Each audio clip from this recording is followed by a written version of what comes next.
Hey, what's going on, everybody? How is everybody tonight? Back with Flesh and Blood this evening. We're doing more Prism testing. I really enjoyed playing the list that we had the other night. I talked about some of the things that I felt like we could change and make a little bit better. So I found I started working on the list, and then I just found a completely different one that I liked more. And I played a couple games with it off stream, and I wanted to show it to you guys before we get into it. I'm calling this list Prism Test 2. Let's see, we'll full screen this so you guys can see it all. So it's pretty similar to what we were trying to accomplish. I think it's just more consistent with the colors. We're not trying to like hard yellow focus. So I like this just looks way more consistent to me and a lot better. I like the red angelic wrath over the yellow one. I'm honestly questioning if that card is necessary, or if we even really need that card in our list, but I'm not sure. That card kind of seems cool. It's extra no blocks that I feel like we probably don't need. But other than that, it's a lot more blues. So the list we played the other night had like 12 blues, and the list that I'm playing tonight has like 21. Or no, I'm sorry, we played 14 blues, and now we have 21 in our deck. I think that's what it is. Yeah, 21 blues, 25 yellows, and 11 reds. So all of our reds are designed to be breakpoints so that we can push our cards over the top if we're like not having to play around poppers or anything like that. So that's kind of where we're at right now. Arclight and Sentinel is just an insanely good card, and then we're playing Figment of Erudition, Figment of Protection, Rebirth, Triumph, and Figment of War. So we're on 5 figments. We're not on the Soraya Angel this time around, but we're on That All You Got and Soul Shield. Also, this list has Sink Below in the sideboard, which I think is a really good addition to this deck, personally. I'm a pretty big fan of having Sink Belows. 57 card main deck. All of our equipment suite is the same. We have AB3 for like Kano and random things like that. So this is the list that I'm going to be running tonight. Let's slide this back over here. Copy deck link to clipboard. And then we're going to do public games. Oh, also, I meant to tell you guys, before I jump into any games, I got a special video coming out on Saturday. Saturday around 11 a.m. Eastern time. It's going to go live. It's going to get published. It's something pretty special. I started making Flesh and Blood content about a year ago, and so I decided to kind of have like a special little treat. So if you guys are watching and you aren't subscribed, be sure to subscribe so y'all can see that video that goes up on Saturday. And if y'all are watching me on Kick, you can hit ! YouTube in the chat and pull up my YouTube so that you guys can find it there. So anyway, wanted to talk about that before we get into our games. Nick is also going to be joining us around 8 o'clock. So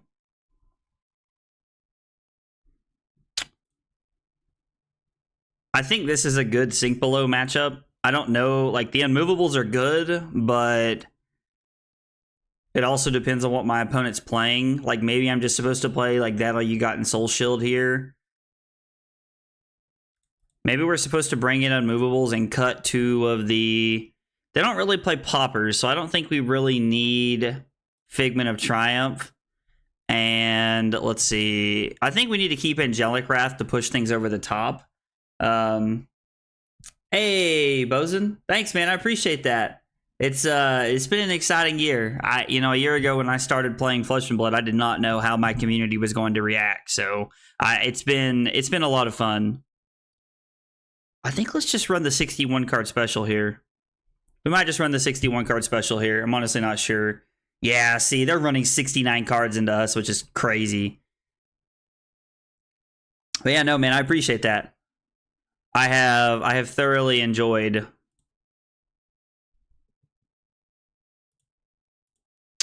What does this say?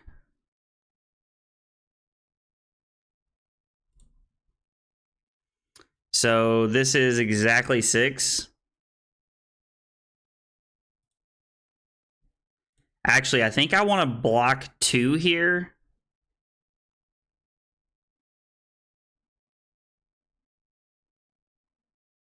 No, because if they have a pump, it's not going to matter. So I'm going to block here, and then I'm going to give them Herald of Triumph and pitch the Pierce Reality.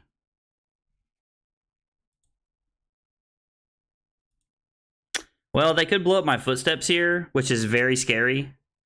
Maybe I'm supposed to take 4 and put Merciful into play. Let's take 4 and put Merciful into play. It's kind of scary to think about. Like, a pump could get rid of my Phantasmal Footsteps, and that's terrifying, honestly. They blow up my Phantasmal Footsteps this early.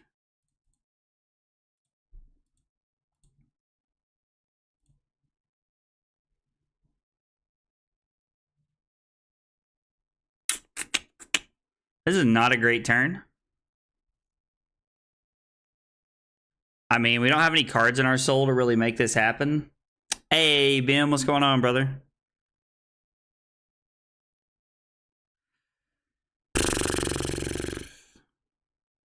So we could put Herald of Triumph back on top of our deck.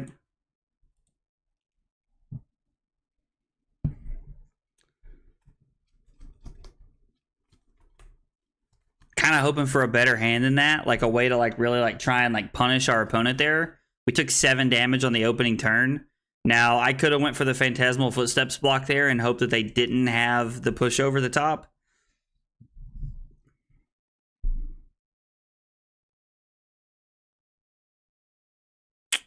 We're probably supposed to pitch the That All You Got to give it go again here, if I had to guess. Maybe I'm just supposed to hang on to That All You Got. I mean, it's an extra defense reaction. Like, I don't. It doesn't seem bad to just have like a 0 for 3 defense reaction. I don't hate that. Man. So we can put Angelic Wrath on the bottom. This is not looking like a good start. Are you testing against a friend or just in matchmaking? Yeah, I'm just in matchmaking tonight. Nick's going to be on in a little bit to hang out, but right now it's just matchmaking. 3, 7. No, I can't do that, can I?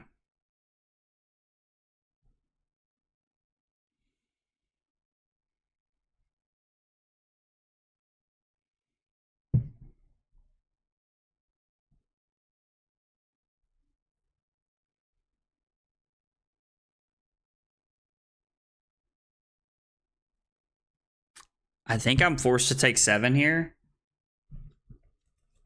Lay that pipe. I'm going to try my best, man. This is not a good start. Like, we're just kind of getting run over. They've had 2 Iron Song Determination turns back to back. Now, this one's going to be for 5, which is less scary. Did I miss something?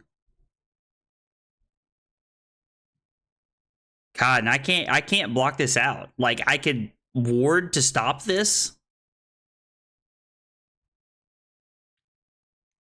I am just getting it handed to me right now. I'm about to like... I'm going to block 7 and put the Angelic Wrath on the bottom because the Angelic Wrath is just not doing anything for me right now.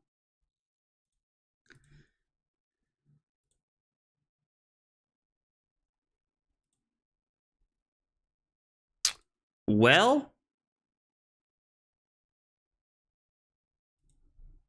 I can't really do anything with that, but... Like, I can't give the Erudition go again.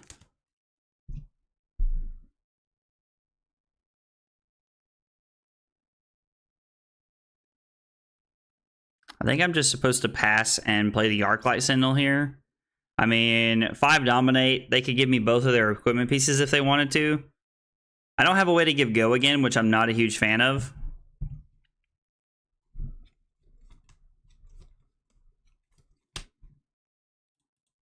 Yeah, sure. If my opponent wants to chat, that's fine. I don't mind that.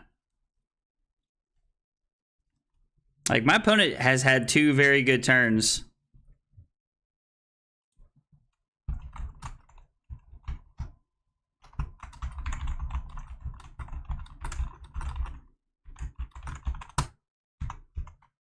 I mean, it's nice of my opponent to like realize that like they are getting pretty lucky with what they're doing. But Like, because I mean, this has been in like all 3 Iron Song determinations. This is not a color suite card. There's only one of these. Sorry.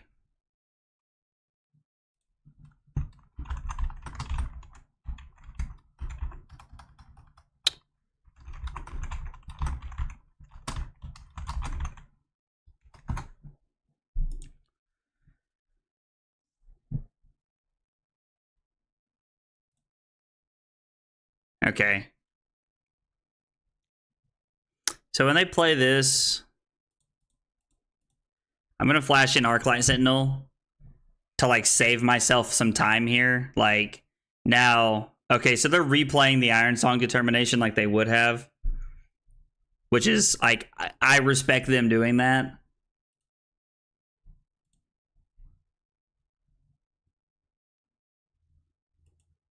Because they played the Iron Song determination first on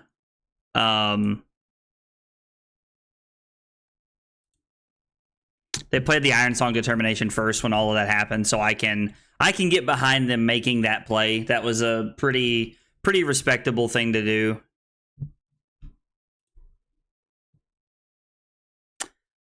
I can block a 9 and hope to push over the top.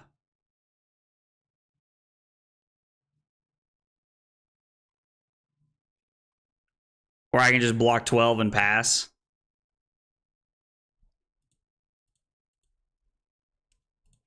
I'm just going to block 12 here. Let's get the counters off the Dawnblade, and then we'll try to, like, make some plays happen later. Like, I think this is where I have to be right now. They have 2 counters on their Dawnblade, which is, like, terrifying. So I can block with Wartune Herald and the Sink Below here. I honestly think that's what we need to happen. I really hope this isn't another glint.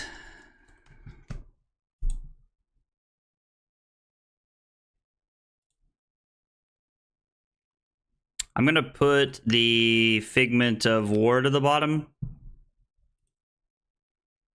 Interesting that that's all their turn was. Makes me think they have a popper.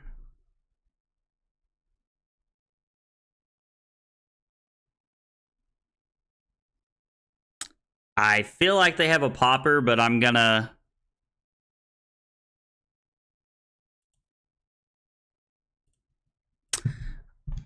play as if they don't. Like, the way that they're playing their hands. Like, the fact that he didn't give go again there makes me wonder.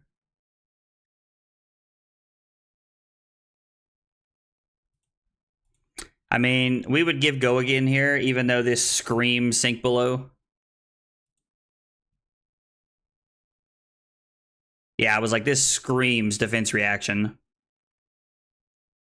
But I still think we have to go for it. Oh, so that's what their hand was. They had 2 respites.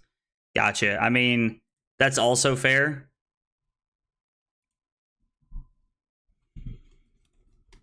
Okay.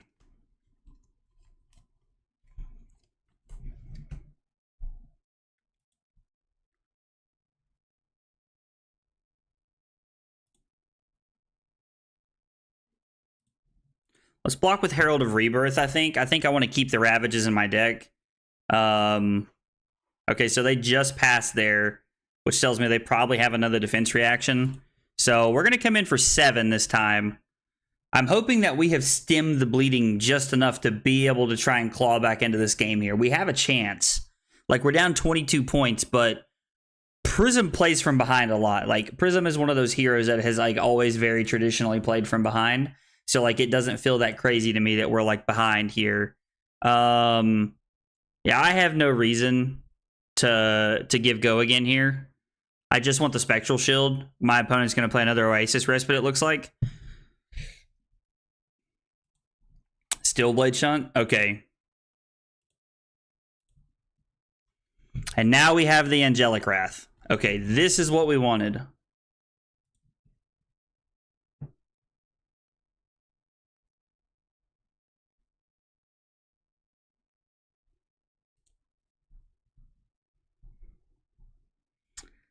I seriously think I have to take 5 here.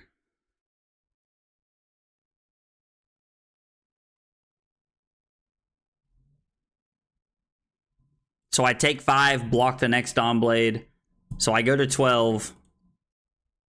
Copper doesn't really matter. And then I can block this one for 3 to try and stop the counter. And if they have a 0 for 3, they have a 0 for 3. Like, it is what it is. And so now we're going to go Dreamweavers, Herald of Erudition, and we're going to be able to give Go again. And the Angelic Wrath is basically just going to ensure that we're going to push this over the top.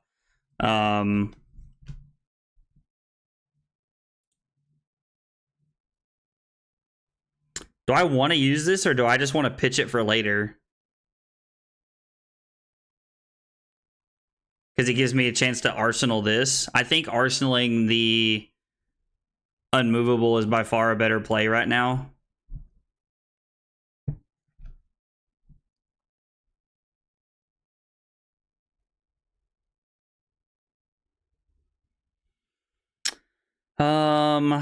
I guess let's go Protection. Let's activate Prism, get rid of a card, and then let's attack.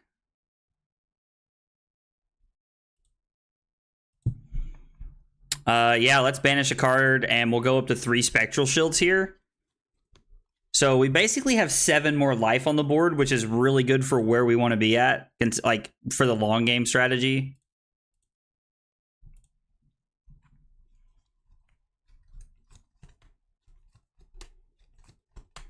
I mean, and if I have a way to like keep a man.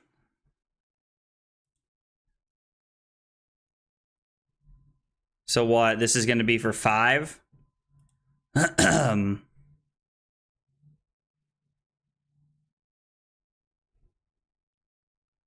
Oh, he's hitting my Angel here.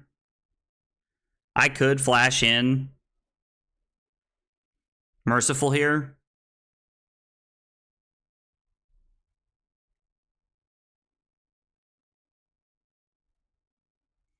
So if we pitch Angelic Wrath and Pierce Reality to play Merciful here, nothing actually happens.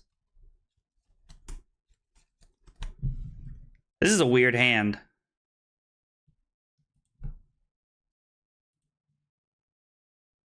That is a weird hand.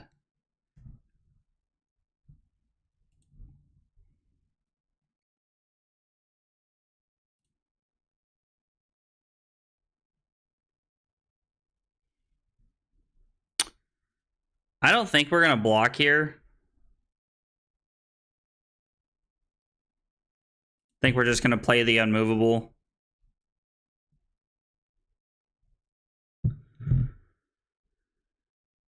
And would deal damage.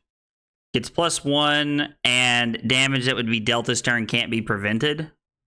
So we're going to pitch Merciful and Angelic Wrath. I'm going to play Pierce Reality on my own turn, and then arsenal my Soul Shield. Yeah, I have nothing to physically attack with, so I think playing the Pierce Reality and trying to set up a little bit of a board is just okay here.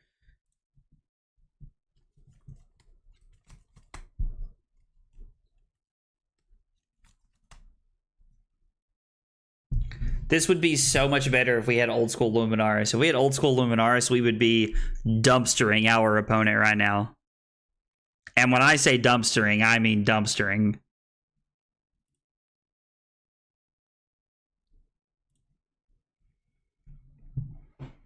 See, now this is fun. My opponent's just trying to play board control.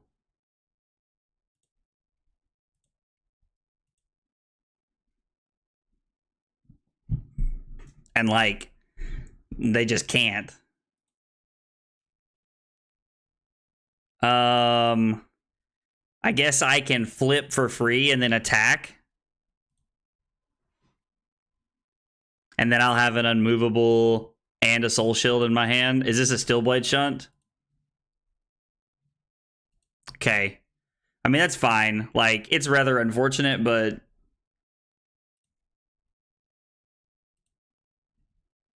we knew that they were on these, so I'm not too worried about it. So I can play the Unmovable, and I can pitch that all you got to play Soul Shield.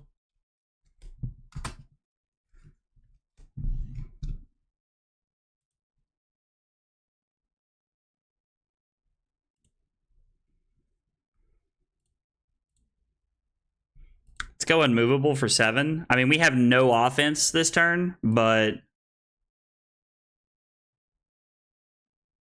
And that is... Put a card from your hand into your hero's soul. If it's a light card, draw a card.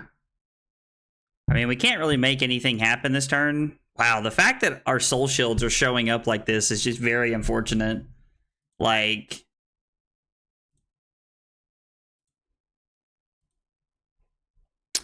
+2/+2, so this is going to be for 7.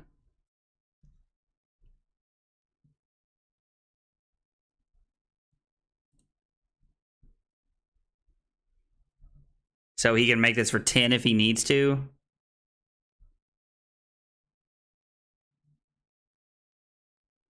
I'm just going to go Soul Shield, pitch that all you got, and pitch Figment of Erudition. And then Arsenal our last Soul Shield here.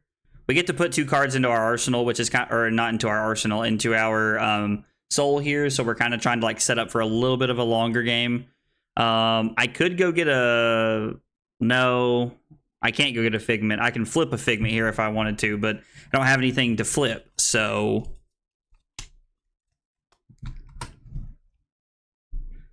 We need to turn and start playing offense here. They are up 13 cards, so...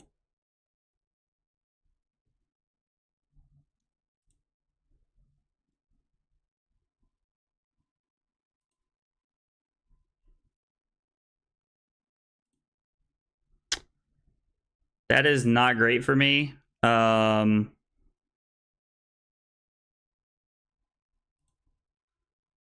Let's pitch Herald of Protection here. Hope this is enough to stop them. All right, so Soul Shield's kind of like playing to our advantage here. All right, so they did have a popper. I was like, they were bound to have one at one point, which is fine. We get to deal a damage to them, and then it goes to our soul anyway. And then we can get...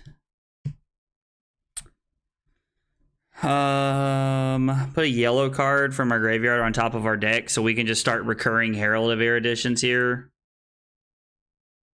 I mean, we put a Herald of Erudition on top of our deck. That feels pretty good. I'm questioning whether I should have picked Figment here because I was worried about the idea that the other night when we played it wasn't working.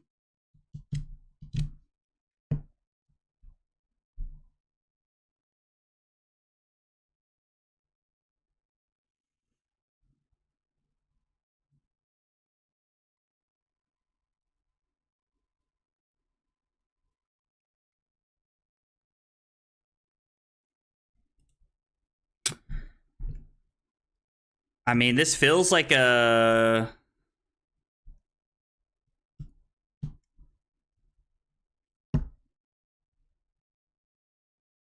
This feels like no blocks because they have a glint. Like, this just screams glint to me. I could be wrong. They could, like, or like some kind of, like, reprise pumps. This screams reprise card here that I need to not block with. Okay, see? That would have been a blowout had I blocked.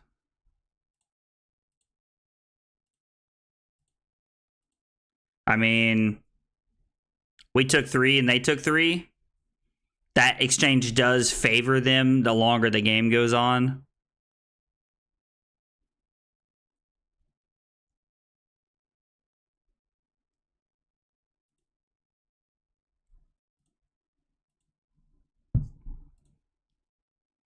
I mean, we'll block 3, like...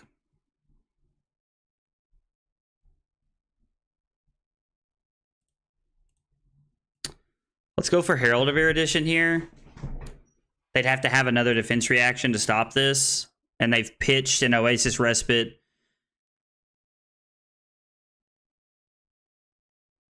They've played 2 Stillblade Shunts.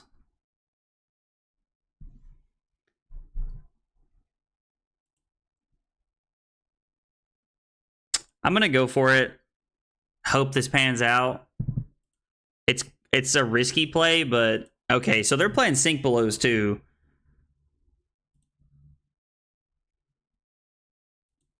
I'm not a big Dory player, but I don't know. It seems incorrect to have all of those in there.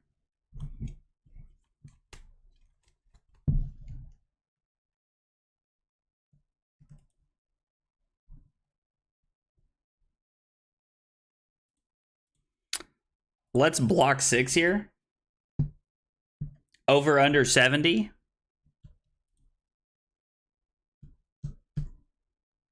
This is bad. I might just be dead here. I don't know what they could get that could kill me, but yeah, that's really bad. And then they're going to come in for 4, and it's going to require both cards. Yeah, I mean, I'm going to block 5. Like, I think I've nothing else. Over under 70 Wattman.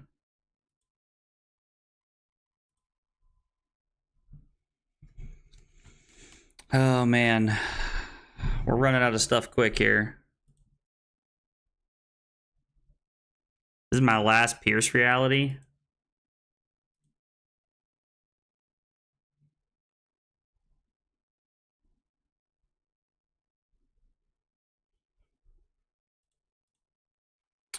I think we're going to block 6 here.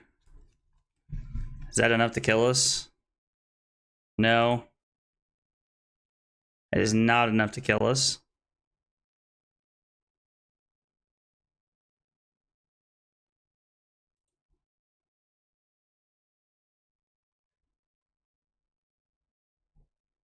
How did that have go again? Oh, Warrior's Valor. So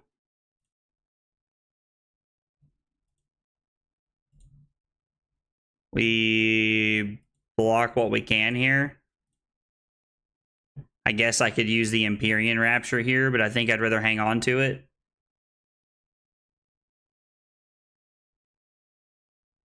Well, what are you saying over or under 70? I don't know what you're asking me, man.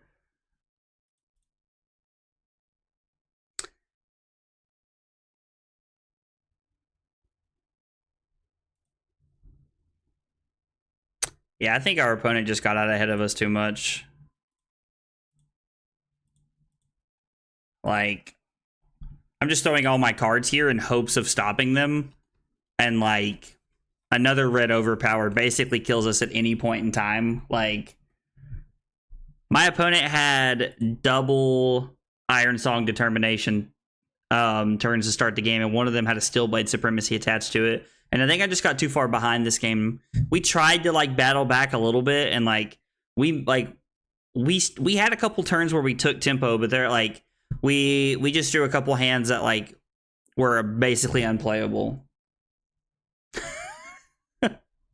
I'm gonna say over, Ben, since I don't know what you're asking me. I'm just gonna say over. Yeah, this hand has 5 block in it. I'm just gonna concede and save the time here. This game's over. There's no world where I'm winning this game here. Like, my opponent started off super hot, and I just fell behind and couldn't keep up.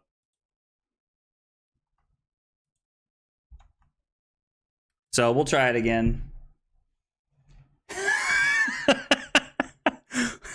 Now, are you going to tell me the results of this survey, or at least what this survey has to pertain with when it's over with? That's what I want to know. Memes and Dreams. I like that name. I like that name.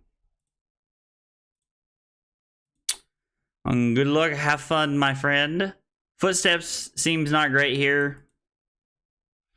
Again, I think this, like, we can bring in these 3 cards and try to like play offense here, but I don't know how aggressive we can stay.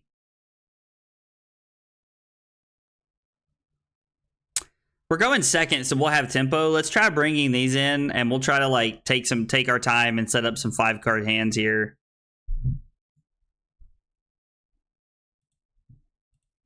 We'll turn these off. Since you didn't participate in that first game? Wow. I mean, it's true, but wow. You will in due course. I look forward to hearing about your survey that you're taking.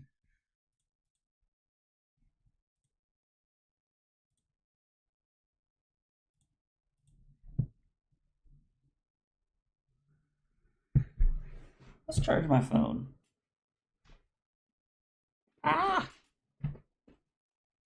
So I house sit for my mom last week. I think it was last weekend. It was July 4th, like the weekend before July 4th. I house sit for my mom. And I took my phone charger with me, and it has an extension cord on it because the way mine and Curly's bedroom's set up, like I need the extension cord to make that happen. Getting rid of the top card of my deck. Interesting. And so anyway, I left my charger over there. And I've been like charging my phone when I stream and doing things. I think I'm gonna keep the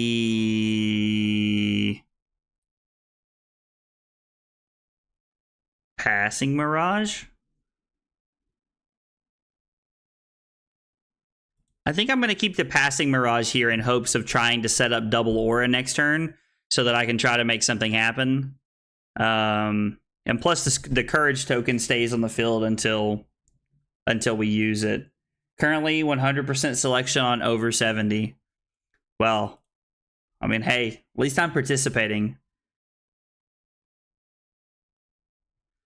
I know that I just said I was going to go in for trying to set up here, but can I arsenal this here? Can I? So I need this card. I think I can set up Angelic Wrath and try to set up Dreamweavers here. Like, I feel like Prism is like you're still trying to play to the board, and that's like still definitely the case, but I feel like there are like less opportunities where you're trying to play to the board because Luminaris is more of a attack heavy card. The new Luminaris is anyway. Like the old Prism was like, I mean, Omega aura heavy. And I do mean Omega.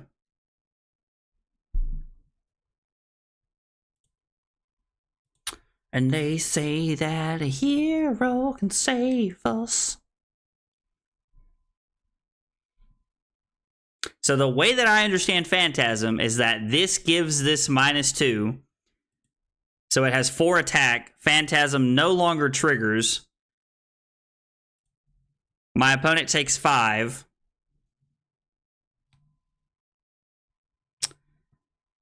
So I could attack with this one turn and get an Erudition. No, I pitched Erudition, so I can't do that. We could get an Erudition this way. We could get a Triumph and try to start giving our attacks -1. Giving their attacks -1.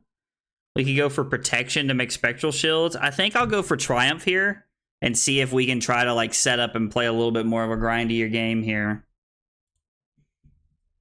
Okay, immediately seeing a hand that we like. They don't know that we're playing Angelic Wrath, so they're probably assuming we are. Like, if I'm playing against a Prism at this point, I'm assuming they're on Dreamweaver's, like, Herald of Erudition, Angelic Wrath combo. Block with the Herald of Erudition this turn, probably. Thoughts on Hamilton playing Levia this weekend? Did I miss something? What happened this weekend?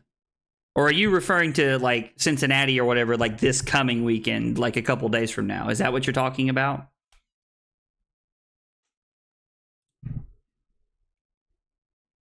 So this is for 6, go again. Yeah, this coming weekend. I mean, like, I honestly, I'm not surprised, man. Like, the deck doesn't seem bad at all.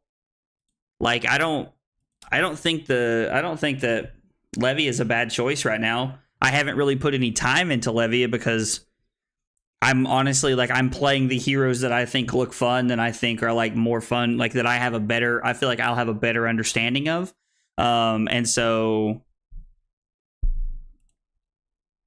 I'm playing those heroes right now because I just, like, I think it'll be easier for me to play and get the concept of it. I'm gonna wait on people that are better than me to break certain heroes before I start, like, jamming games into them.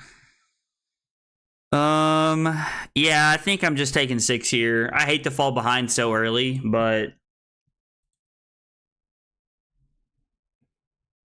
I considered playing that like control fatigue prism that We Make Best made a video on.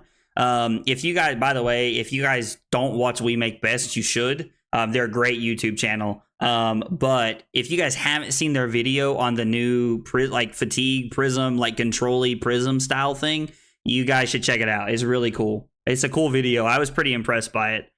The only thing that scares me is if they give me, like, because we could make this for 9. If they give Huskin a card to play around what we're trying to do here, but I don't really think we have a choice. I think we just have to play. I think we have to like play our line. We have it. We have to play it. If they give us Huskin a 3-block, we're in a bad spot. Like, just straight up 100%. We're just in a rough spot.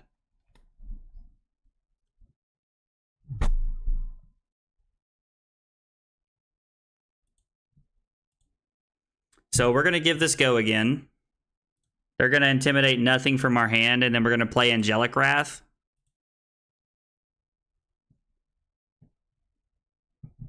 Cool.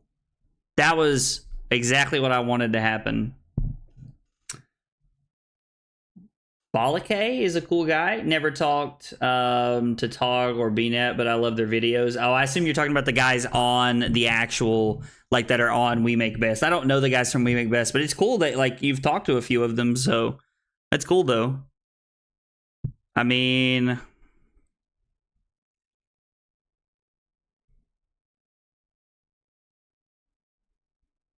I don't know which one I want to hit here.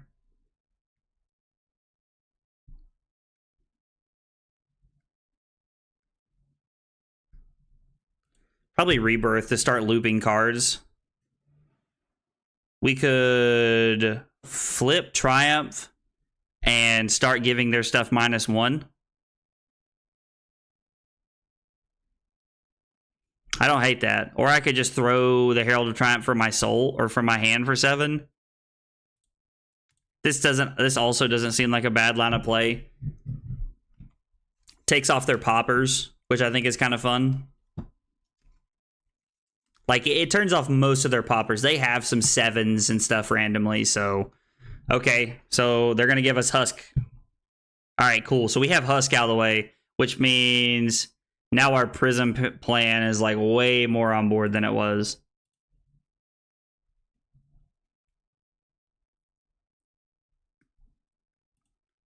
It's like roll a 1. Scab Skins is such a cool card, but man, I don't know that I could ever play it simply because of the variance.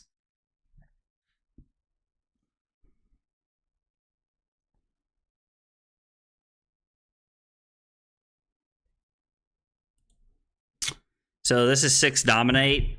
I kind of want to... I think we're just supposed to throw the Soul Shield here, pitching the Herald of Judgment, and then come in with the Herald of Triumph. I just think that's what we're supposed to do here. I mean, anytime I get a chance to play Soul Shield, it's probably in my best interest to be playing Soul Shield. There are a couple of attacks that we can actually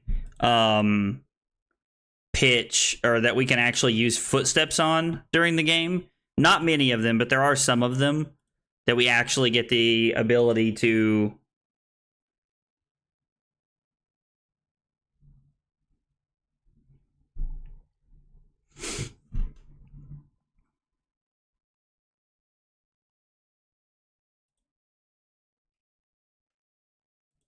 I don't know why they blocked with 2 cards there. Maybe they wanted to have a 3rd card to turn off to turn that off with. They wanted to be able to turn off Blood Debt. That makes sense.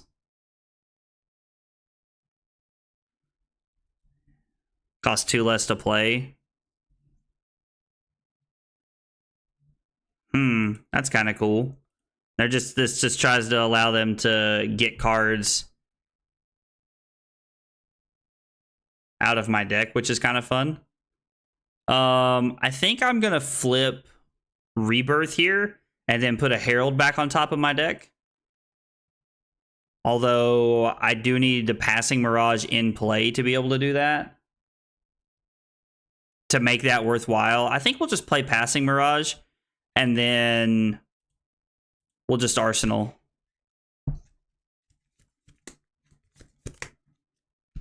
And then this way, if they don't kill my Passing Mirage here, I have the capability of just throwing the Herald of Erudition this turn. Okay, double Blood Rush Bellows is genuinely terrifying. And I do mean very genuinely. Like, I mean, thank God they discarded 2 Swing Bigs. Like, it'd be a 2 for 12, which is very above rate. Yeah, 2 Blood Rush Bellows is terrifying. I was kind of hoping that, like, they might do something and I could be like, they might attack my Passing Mirage or something, and I could be like, oh, flash in Merciful, play Passing Mirage on my turn, yada, yada, yada. But, I mean, if they're just at, like, I guess we can block 6. Looks like they're trying to scope out their turn. There is technically a chance that they miss on their Blood Debt hit here. I don't think there's a very high chance of that, but there is a possibility.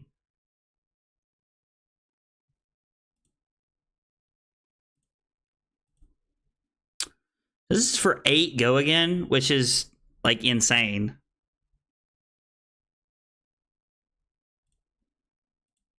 I guess we're just gonna that all you got. I have yet to play a matchup where that all you got has felt good. Like, it's just a yellow card that blocks 3. Like, I feel like there are just, like, we could put yellow Heralded protections in.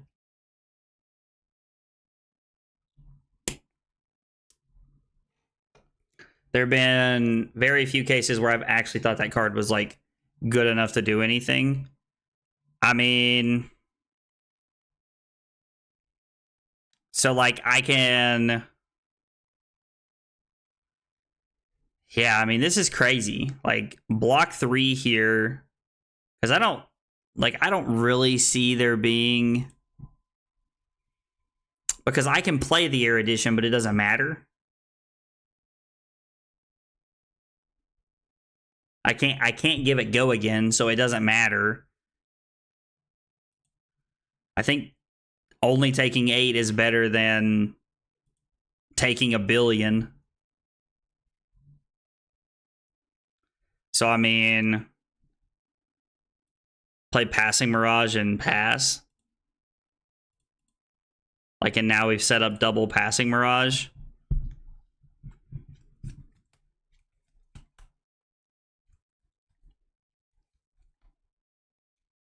I have to say, even if it looks like I'm going to end up being 0-2, this Prism deck feels a lot better than the one that I played on Tuesday or Monday. I think it was Tuesday whenever I played that, but this list feels a lot cleaner than the one that I played on Tuesday did.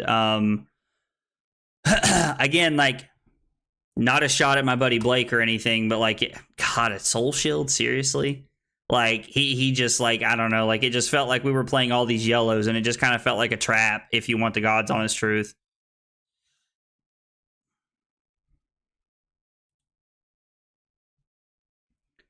So you made to tell me that I can block 6 here, and...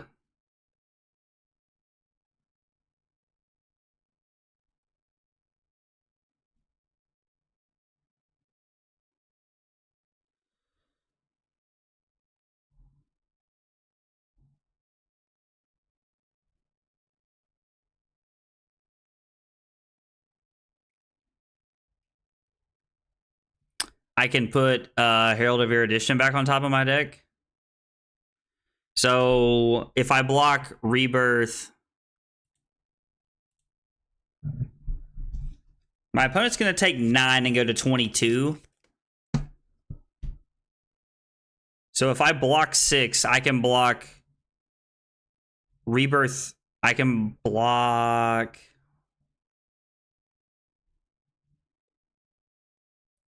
I can block Rebirth and Judgment, pitch Rebirth to flip off of Prism.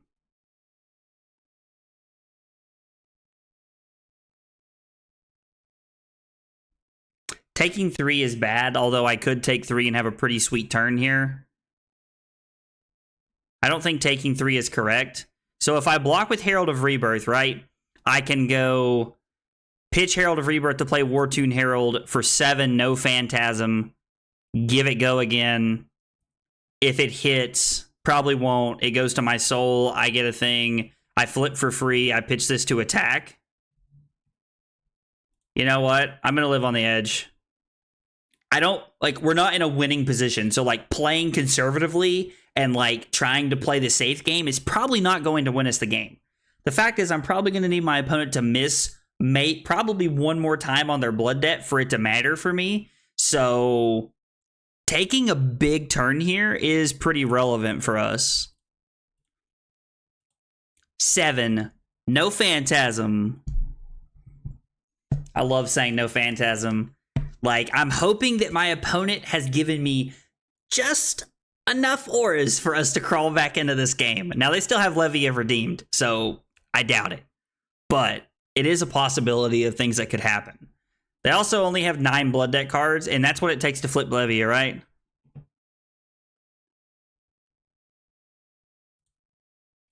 Let's give go again. I hope this isn't like a defense reaction or something.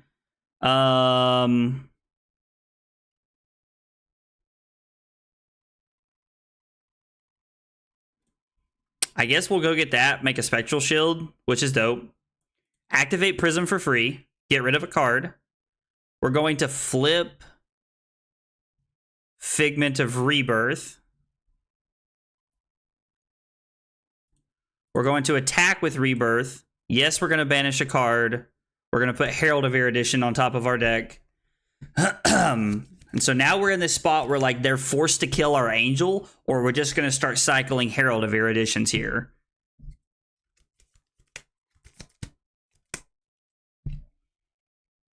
I don't know. This feels like we're cooking with gas here a little bit. I mean, block. Let's see what they attack. Was chosen as the attack target. So they're attacking me for 6. And I need to block 6 here.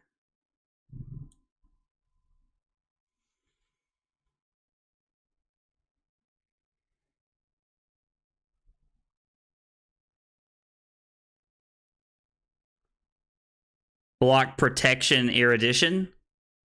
Lose my Angel, throw protection without Phantasm. Feels pretty good. Okay. Let's see what they do here. I'm intrigued to see, like... Oh, they're passing!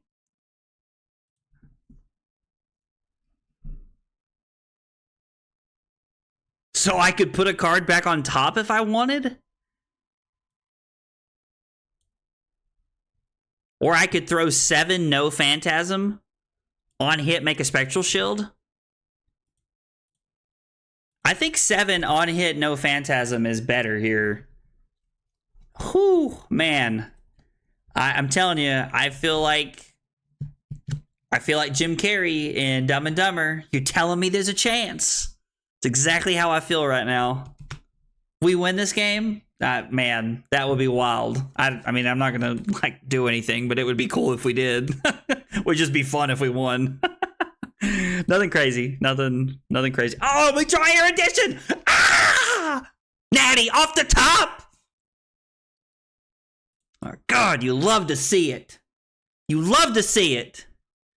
Okay, so they flipped Levia, go to 13. Right? Is that what they did?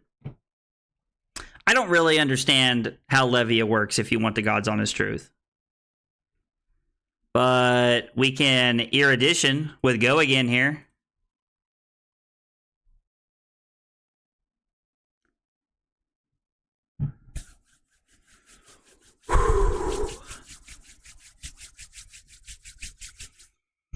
Come on, big fella.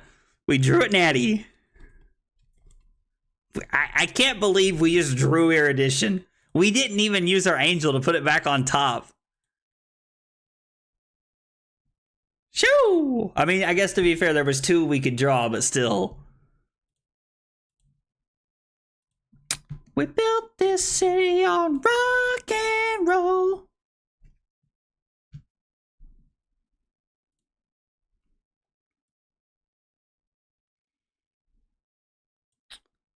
I guess we'll flip Triumph here.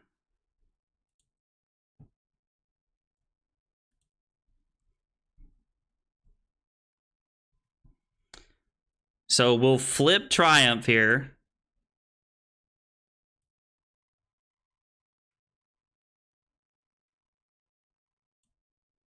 We'll attack with... Do I want Triumph to make their stuff 1 less here? And then I can play... And then I can play Merciful Retribution. I think that's the play here. We come in for 4. Their stuff gets -1 until the start of my next turn. I now have 9 extra life in play because of 2 angels and a Spectral Shield token. And then as an instant, we're just going to play this.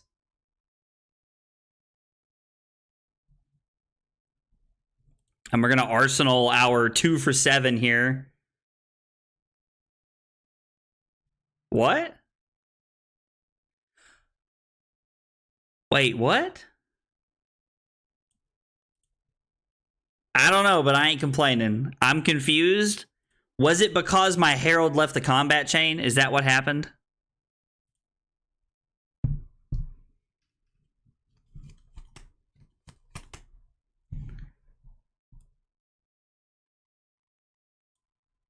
We could just flash in Arclight here.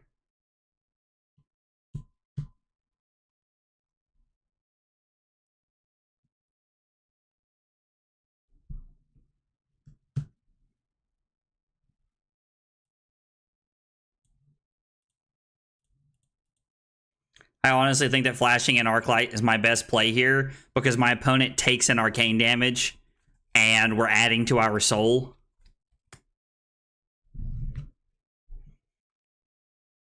Okay, so they turn off Blood Debt. I mean, I don't know if their Blood Debt is still on or not. Like, this has this little, like, 12 with drops there. I thought they turned off Blood Debt. What did they pick off Blood Debt?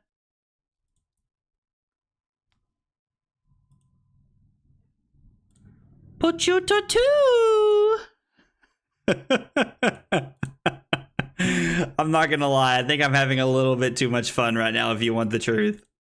Which is, like, probably a little unclassy of me, but it's not like I'm playing a real person. Like, I'm playing against somebody who's sitting in front of their computer, like... And honestly, I thought this game was over. I thought my opponent only has 4 cards in their deck. What is going on?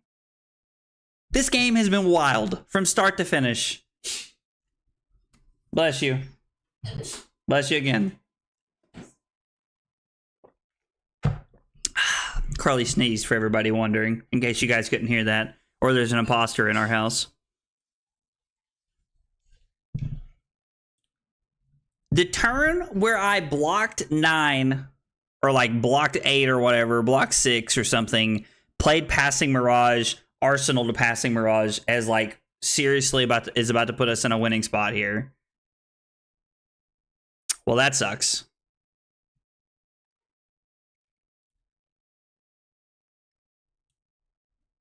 Okay, what are they hitting is the question. What is Merciful Retribution? An aura or an attack action is destroyed. So a Spectral Shield. They go to 1. They destroyed Merciful Retribution to take that off the board. That makes sense.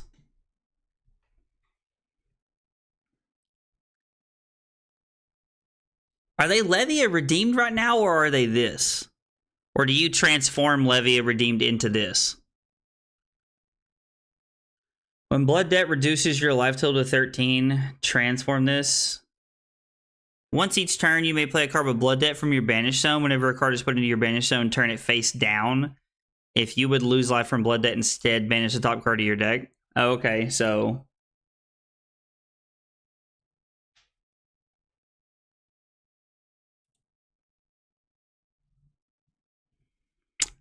I mean... We're just blocking 9 here.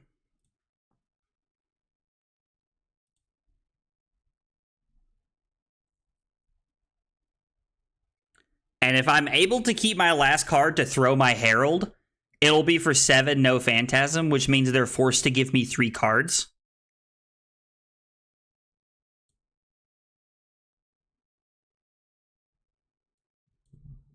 Yeah, I don't know. I'm just trying not to screw this game up at this point if you guys want the truth. God, please don't tell me this is for something stupid. So I can go to 5 here.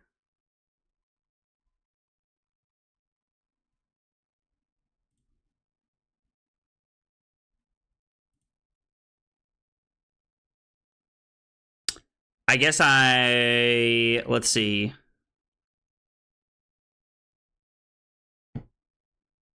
So, does anybody know how this interaction works?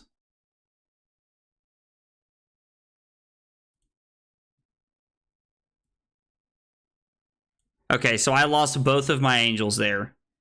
Okay. They have no more cards, though? Are they just going to lose to getting fatigued here? Like, did we just need to stay alive right there? I guess that 8 extra life I was talking about really came in handy there. They have a no block in their hand? All right. Yeah, that was a game.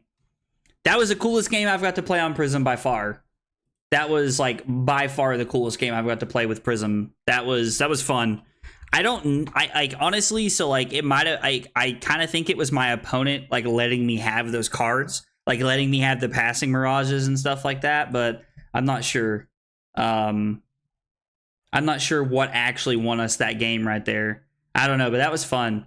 I could get used to Prism playing like that. That would be pretty sweet. Egos all around. That's right. Egos for everybody. Everybody. All right, I'm going to take like a 2-minute break here. I got to use the bathroom. I got to fill up my water. When I come back, Nick's going to be joining us and we're playing some more games. Thanks for hanging out tonight, guys.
All right, we took a short break.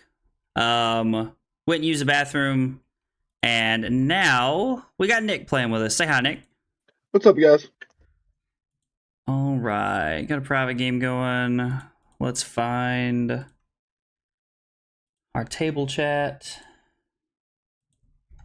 All right, I just sent you the game.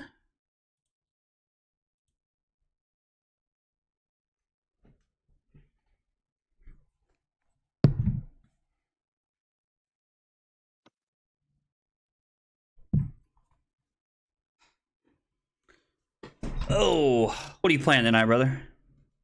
Levia. Okay, fun. I guess I'll go first.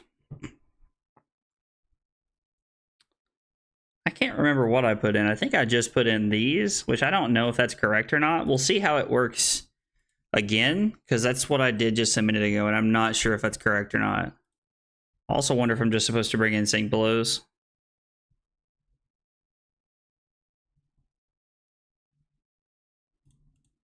Let's just play the 63 card special into you and just no, let's just run it back. We'll run it back for a game and see how it feels.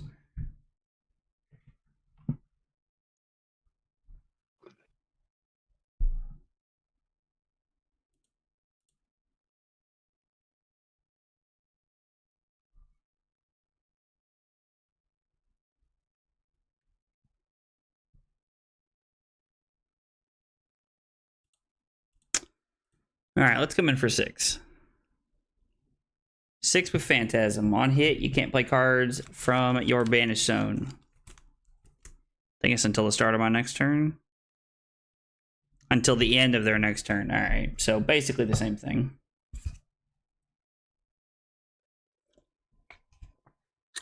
All right, Nick's gonna pop it.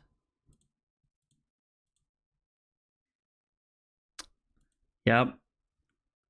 The old Phantasm. Give him the sauce. Give him the sauce.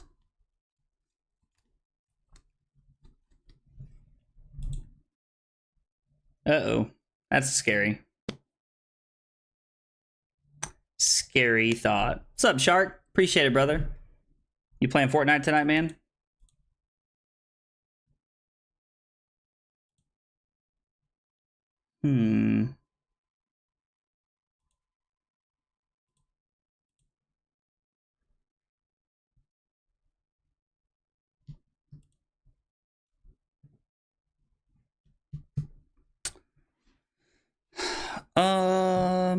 Then discard, banish a card from your graveyard. Wait, what just happened?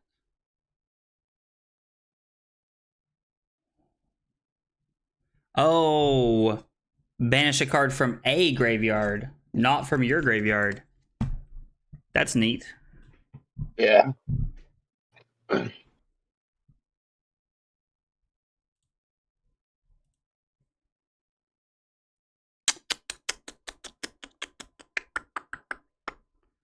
So we're probably looking at Claw Claw after this, if I had to guess.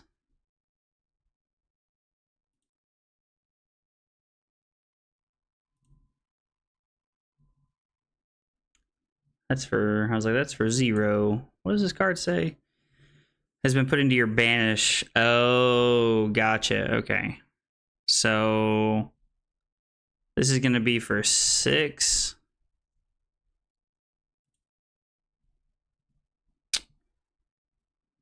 Not a big fan of taking 6, but I also don't like...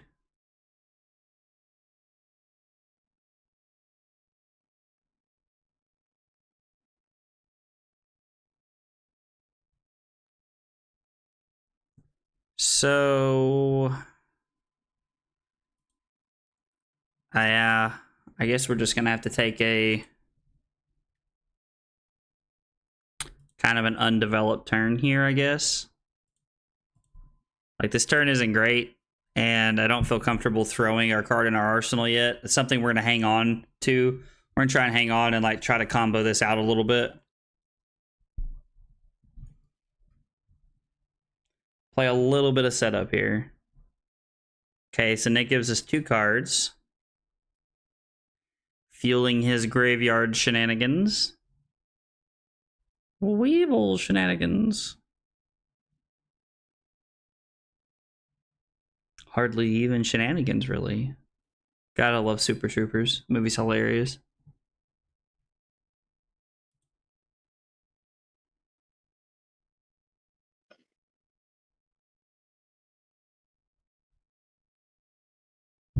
You ever seen Office Space? Dude, I love Office Space. Yeah. Office Space is hilarious, man. I like a lot of those like late 90, early 2000 like comedy movies. I'm just a big fan of like that style of comedy in general. Like honestly, like Blake reminds me of the Stapler guy. Have you Yeah. seen my Stapler? That's my Stapler. Like, oh Blake. Dude, did you happen to see my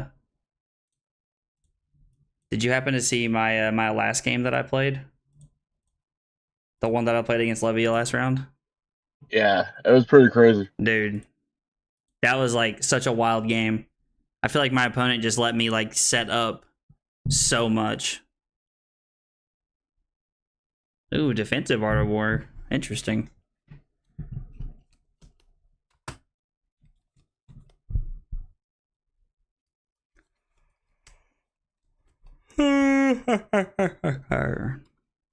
Banish the old Command and Conquer.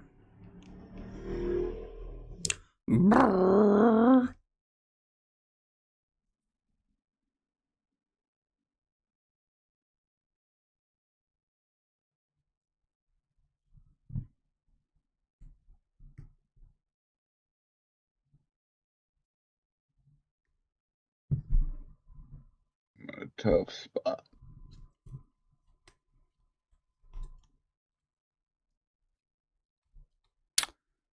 Do do do. Underneath the one. Oh, that's interesting. Well, I'm sorry. No, you're good, man. You are good, brother. I assume since you were playing the Art of War defensively, like that, you're probably like if you ended, you're probably just gonna take 7 here. I don't know what your hand looks like, obviously, but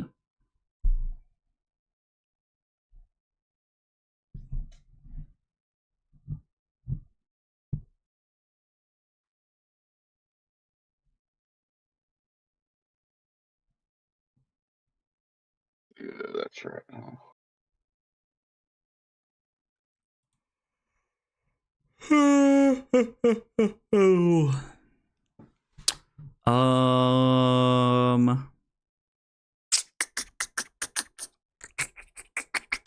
I guess let's get Rebirth. We'll go ahead and try to start doing some like Rebirth shenanigans here where we try to loop some good cards.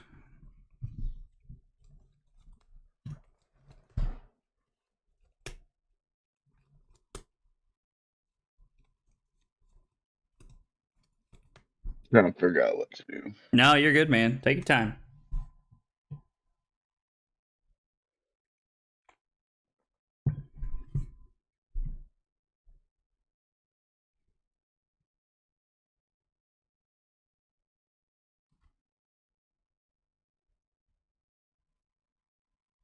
Jesus.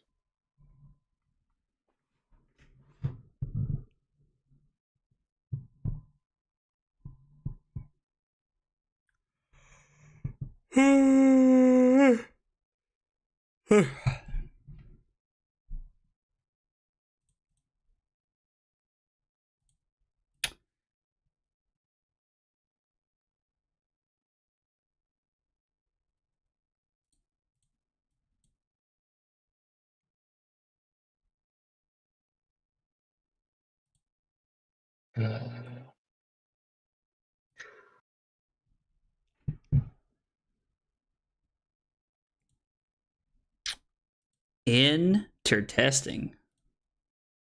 Yeah, you'll see what I have. I am intrigued to see. Oh yeah. Hold on, sorry, brother. Oh no, dude, you're good. Let me go back. Yeah, it's like probably gotta start the That turnover. doesn't not Oh, hang give on. me great. Revert to the start of this turn. No, dude, you're good. Yeah, if you see a better line, man, let's play it. Let's take the better line. I'd much rather us play better games. Yeah.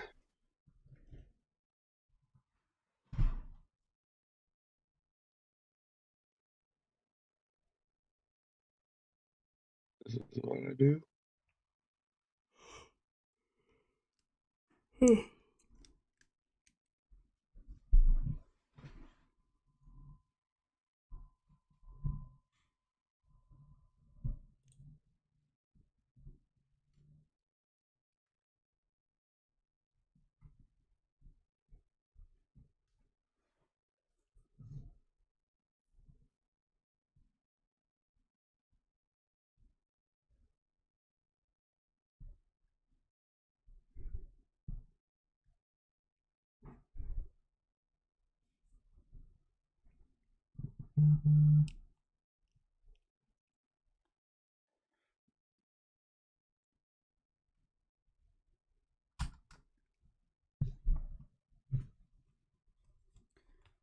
Banish Mark of the Beast. Okay.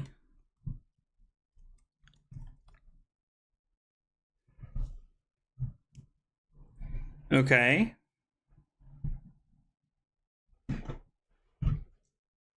Interesting. And Nick on the last one picked Go Again and Banish. And this time we got Buff and Banish. So we got all the modes active here except for blocking from Arsenal. Benefit of being able to play 2 Art of Wars in one turn. Although generally playing 2 Art of Wars in one turn is typically not viewed as a good thing. Generally means that your hand was a little awkward, so... That's still wrong.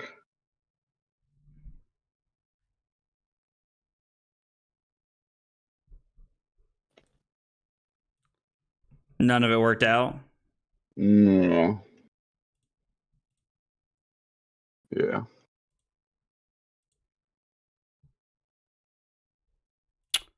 Dreamweavers, Herald of Erudition. 5 Dominate, no Phantasm.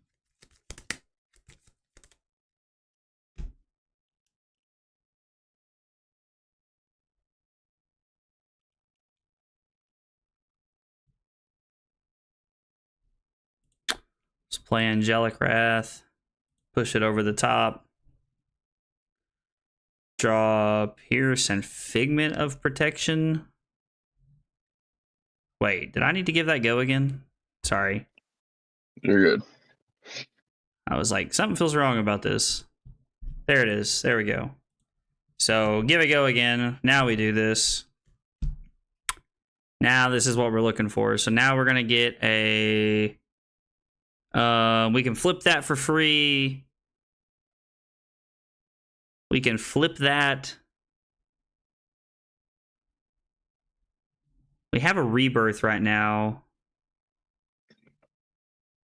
Let's go Triumph. I think that that's where we want to be.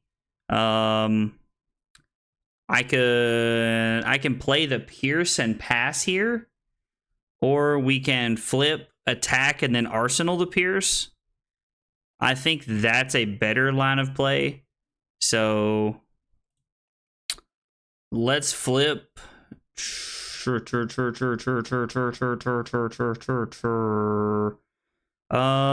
only one more Angelic Wrath, so getting back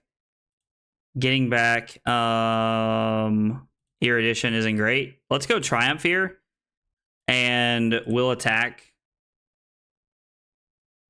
Oh no, that's nope. Gotta let my oh, I had resources floating.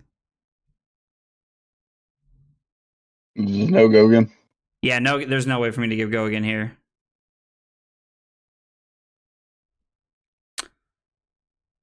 And it didn't give me the option to banish a card. Man. When Victoria attacks, you may banish it. Yeah, all right. So the Triumph Figment is still not giving us the opportunity to banish a card so that we can give our opponent's attack -1. So good to know. Should probably report this bug. Is this the report a bug option?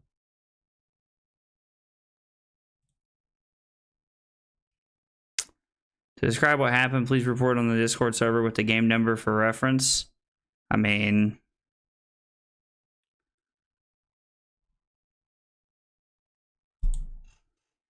is it me? Am I lagging?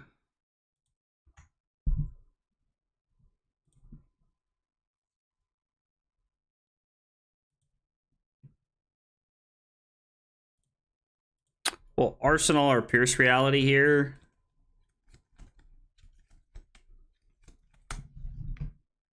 Okay.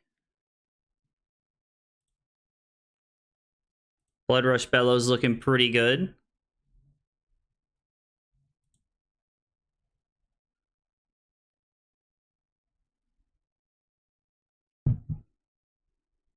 Yeah, I had 2 Blood Rushes and 2 Art Wars. Oh my gosh. Yeah. That's tough.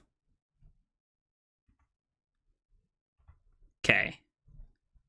So Nick did hit, so this is going to be for 10 go again.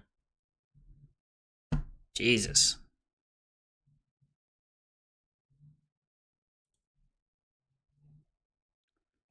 Well, we can't stop it all no matter what we do, so we can block 3. We'll go defense reaction for that, all you got. We'll lose our Angel to save 4 life here.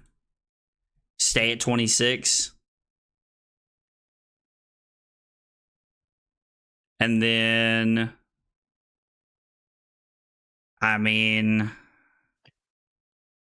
God, is there like anything we're doing here that doesn't suck? I mean, I can activate Prism and flip this, I guess. And then, oh God, the only thing we have to put on top of our deck is that all you got? That's so bad. That's so bad. This turn feels abysmally terrible. I guess we're blocking with this. God, that feels awful. Yeah, and the Nick's coming in with his other one. We're going to go to 14 here. Like,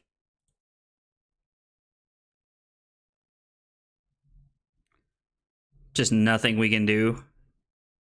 I guess we could have like went Ward 1, like, but this pops because it just says attacks, not attack actions.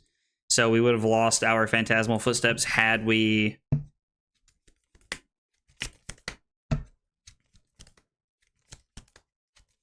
actually blocked with it. This hand not looking too promising either.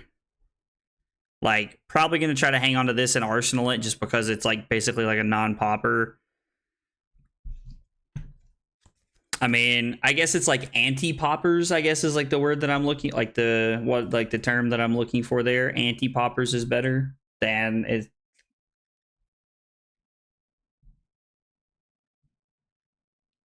Oh, I thought. All right. I guess that's like laggy there. I don't know what's going on.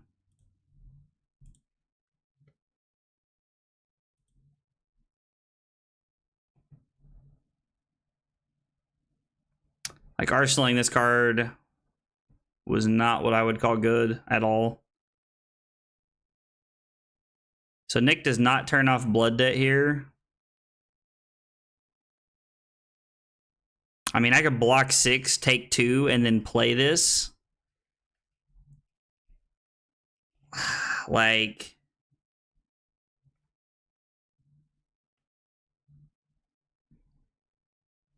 I honestly think I have to like take some damage here so that I can try to take a turn off. So if I block 3, I can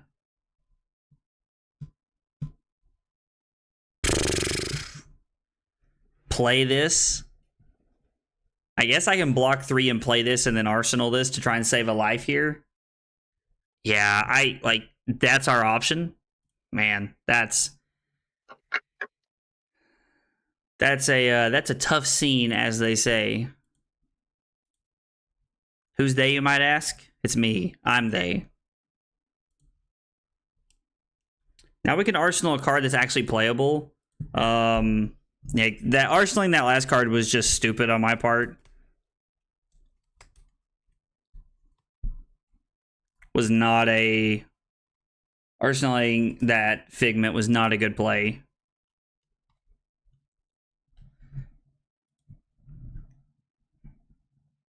Okay. Nick's rolled a 6 and a 5 so far, which is not good for me.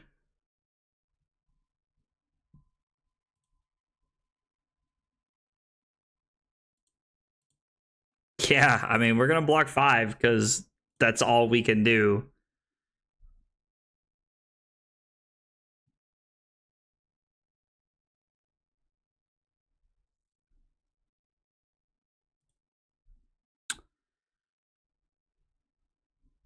So this is for 9.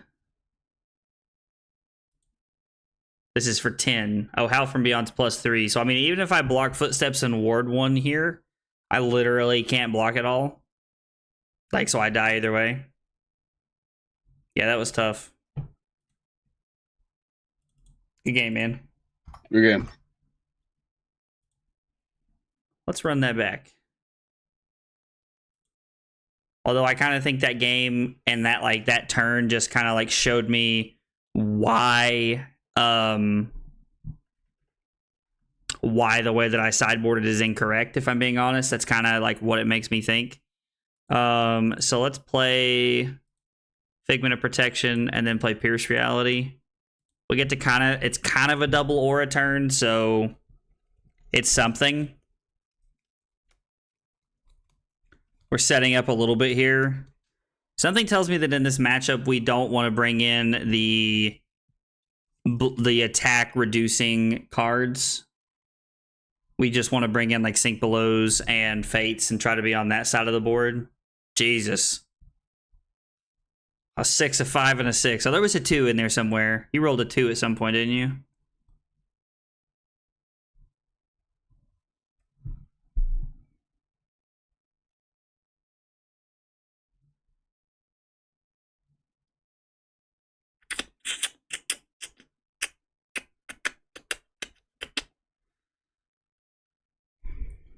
Looks like Nick's debating if he wants to claw me or the Pierce here. I mean, I can understand why Nick would debate clawing the Pierce here. Like, it's honestly not a bad play. Like, Pierce is a card that, like, buffs up the damage over, like, the course of the game. Like, so... Plus, the more auras I get on board, the worse it is. For Nick, it's very easy. It's a lot easier for me to snowball the game with more auras in play. Now I'm just starting to think I'm lagging.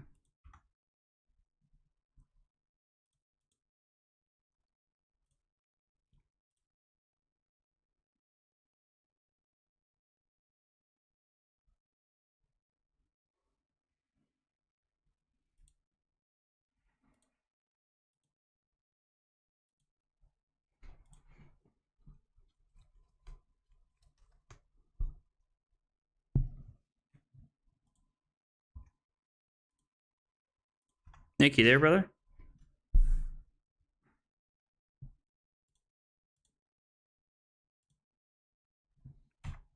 Oh.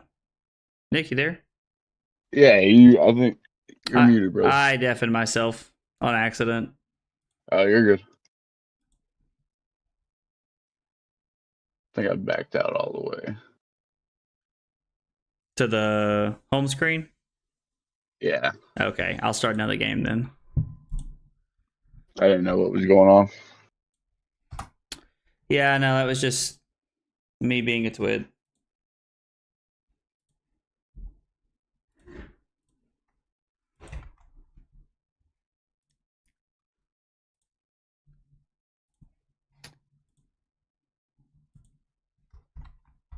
All right, I sent you a new invite. Tell us you need us. Yeah, we'll go first. Let's try sideboarding differently this game. So let's bring in the sink belows and see if that's enough. I don't know if I want the unmovables as well. If I do, I don't know what I'm cutting for them. Now let's just bring in sink belows and try it like this and see what happens.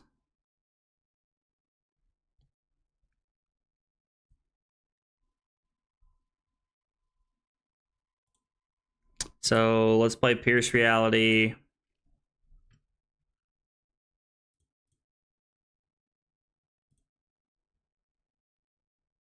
And then let's pass. Try to play a little bit of board setup here on turn 0.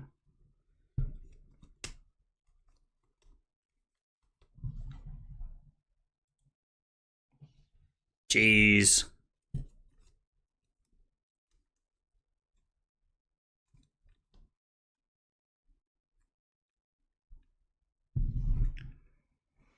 Oh.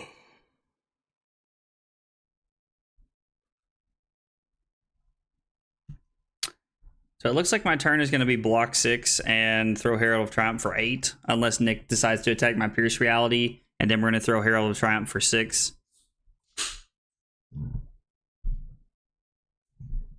I hate blocking with this card, but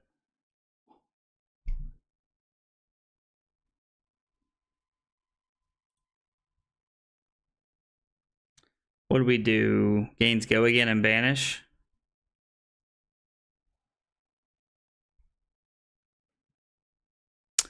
We built this city on rock and roll.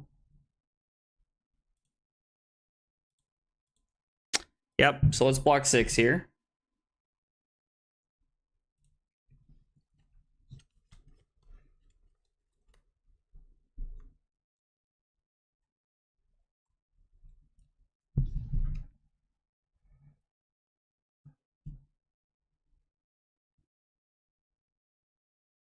Pierce Reality was the target.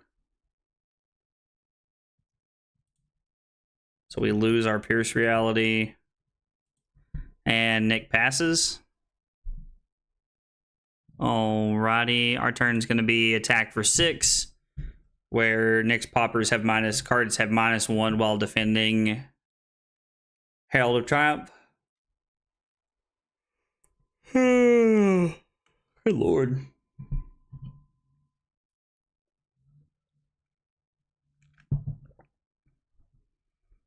So if Nick has a 7 attack blocker here, he can still pop our Herald.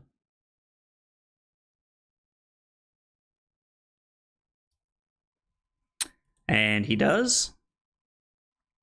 Be really cool if we had Merciful in play, because we could put Herald into our soul. Being able to set up Merciful Retribution on like turn 0 is like pretty dumb. Like, it's one of the better things you can do. No, I will not pay to get my action point back.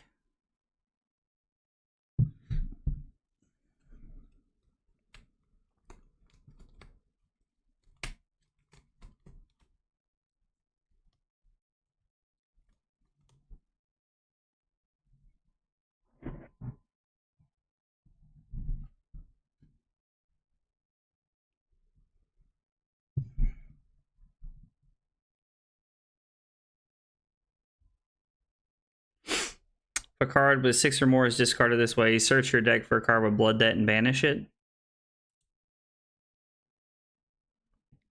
Discarded a 6.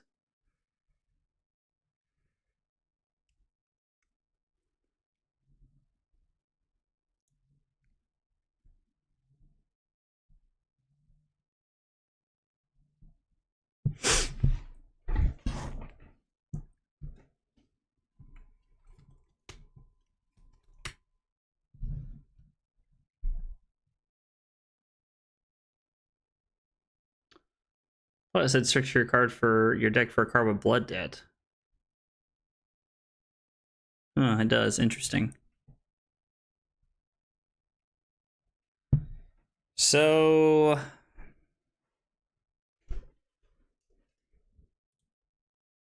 We're going to take 3 here and go to 29 and try to set up a little bit.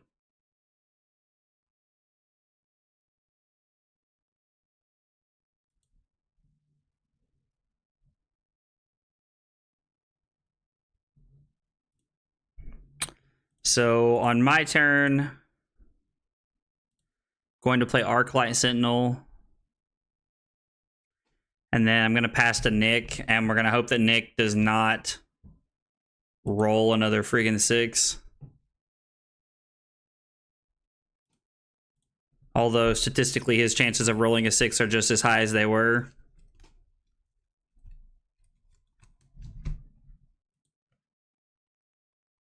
Reroll inbound. There it is. You're making up for every time you've rolled a 1 tonight. Absolutely. That is like the 4-6 you've rolled. Oh, man.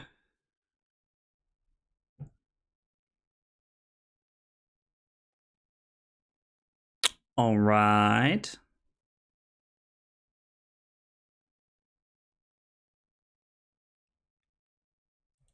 So buff and banish. All right, we finally got a blood deck card going here.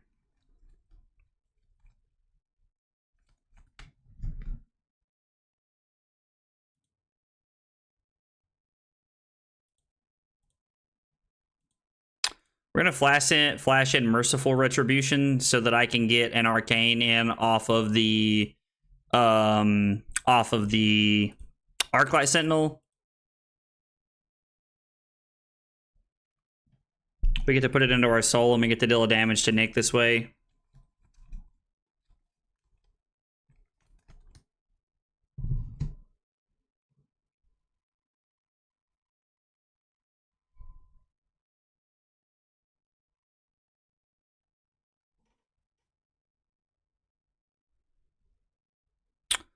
So next attacking us, we're gonna take 3 here.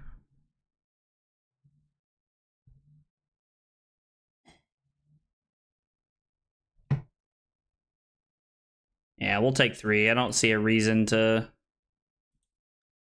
block this here. I think I need to be able to keep my turn and try and serve some pressure back. Nick's had some pretty good poppers in turns well, Nick having the 7 popper was the one that like really hurt us that one turn. Because that was damage that we would have been able to push through. Yeah, we're going to go to 23 here. Nick didn't kill our Merciful Retribution, which does stand to play better for us the longer the game goes on.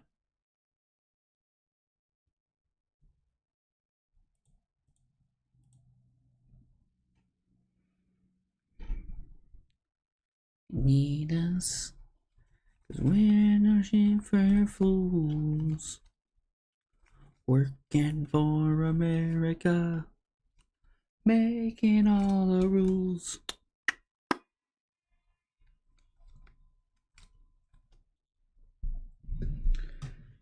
Herald of Triumph is honestly going to look to be extreme. I think if you're playing Prism, Herald of Triumph is going to be extremely popular.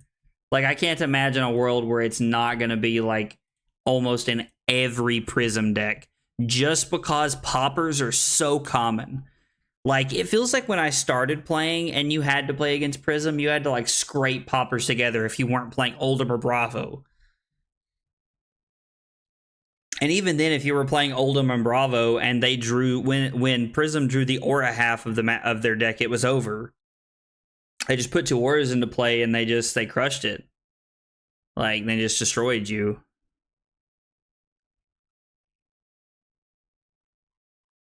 All right, so Nick looks to give us Husk and a card here. Okay. No, you're good, man. You can just hit undo blocks in the middle of the screen there if you don't pass or anything. So Nick blocks us out and we'll just pass here. So I'm going to try to look to get this card in my arsenal this turn. If I'm able to get this in my arsenal, then we're looking to have a pretty good turn. Oh my gosh. I have a family, Nick. Nick has given us the business with these dice tonight.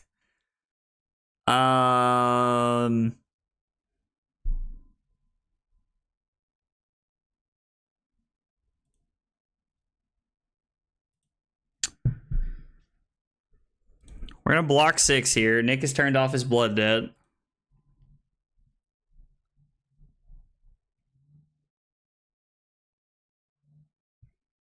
The good news is that the more Nick rolls his gloves, the higher a chance. I mean, all right. So what I was about to say is just factually not accurate. Nick has as high a chance of rolling as 1 as he does every other turn of the game.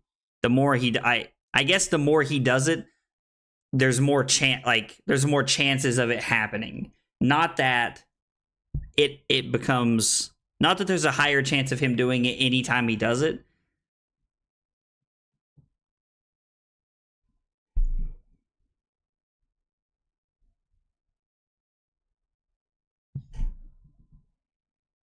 Wow.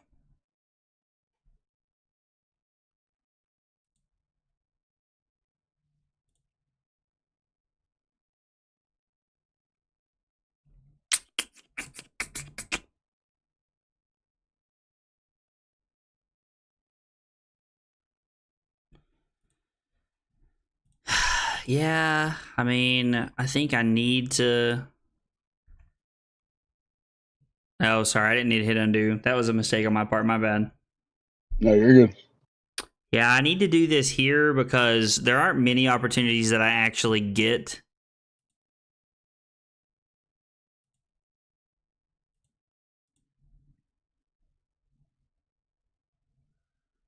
I can take 4 and just play this here and just kind of like end Nick's turn on the spot a little bit. I think that's what I'm supposed to do because it's block 4, take 1, and then block 2 on whatever Nick does. But now Nick has to actually deal with the Arclight Sentinel, which actually allows us to just like kind of end his turn here. Hopefully. Okay, or not.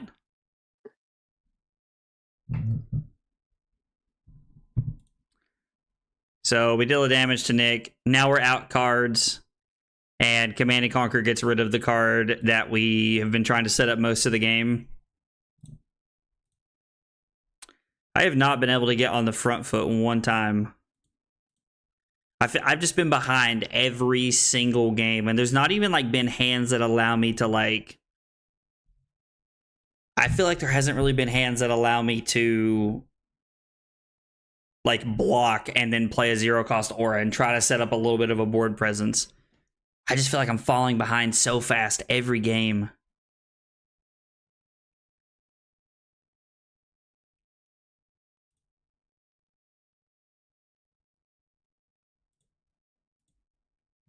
I mean, we're just going to block this out here. Like, Soul Shield looking to be very good. Nick goes to 30. So Nick has now dealt more damage to himself than we have dealt to him. Quadruple the amount of damage we've dealt to him. Crazy. God, there's 21 blues in this deck. Why can I not draw this card in 2 blues? Oh man, you never realize how much how valuable Tunic was in the original Prism list until you're trying to play Prism without Tunic, and you're trying to play things like Arc Light off of blue and a yellow.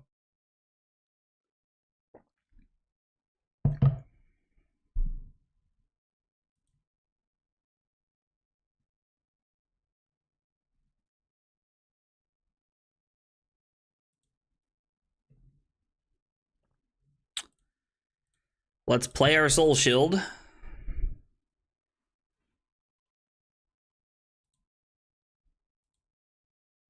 All right. I guess we're going to pitch our Arclight here to come in for 5. If Nick pops this, we get to deal an Arcane and it goes to our Soul, which means we're starting to build up a little bit of a Soul here so that we can try to make something happen.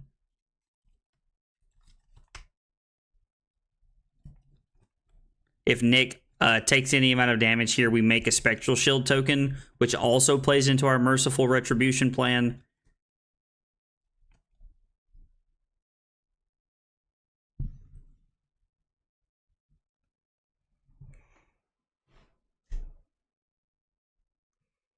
The We Make Best Guys Prism deck that they made was actually playing Iris. and they were trying to. I mean, like the video is called like Prism's going to be the best control deck or something like that, which I think is interesting. Like, I think it's a very interesting take.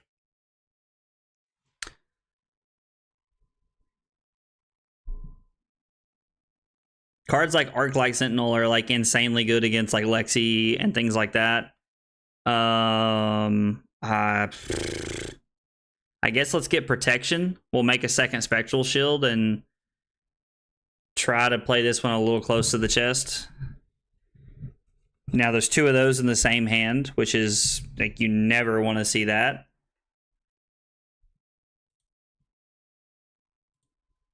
We're actually just going to play one of them here on the fact that put this on the bottom. Okay, draw into a fine card. And then depending on what Nick does, we're probably going to block 7 and then play this.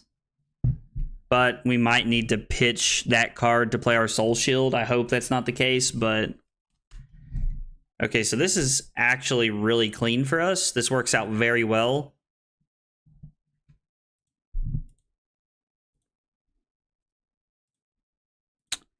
We blocked out both of Nick's attacks, and then we get to play a passing Mirage. We're starting to set up some auras, starting to gain a little bit of traction here. Okay, that's a normal number. I can live with that. It's not a 6. We might be at the point in the game where Nick needs to draw, like, roll a 1. Which, if you guys are like watching my streams like as they happen every week, then you guys understand that that happens to Nick all the time, and that me complaining is mostly a joke because Nick is long overdue for some good rolls on Talishar.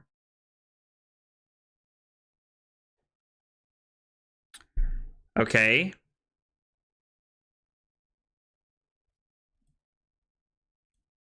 Yeah, I don't think I can turn off Blood Debt. Well, this card allows you to banish one, doesn't it?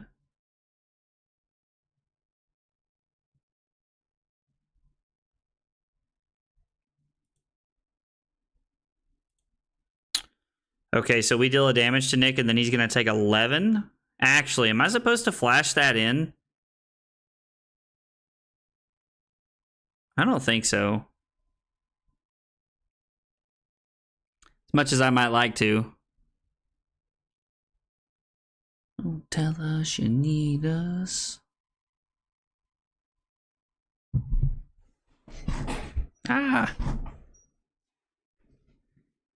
So instead of taking 11 and going to 14, Nick flips Levia and goes to 13. So activate Prism.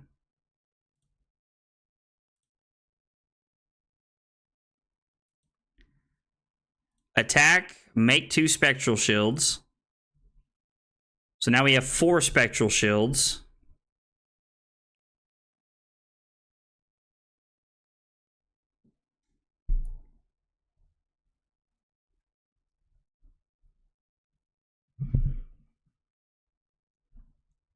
Nick blocks 4.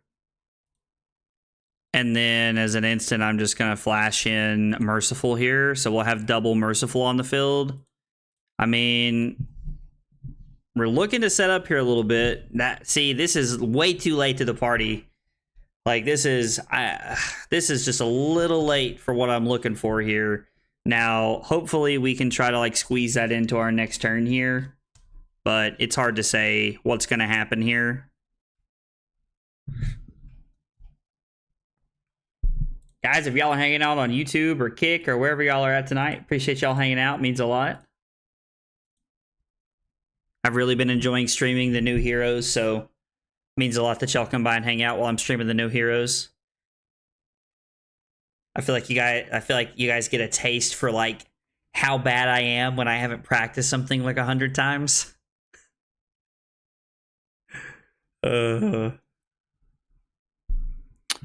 We built this city on rock and roll.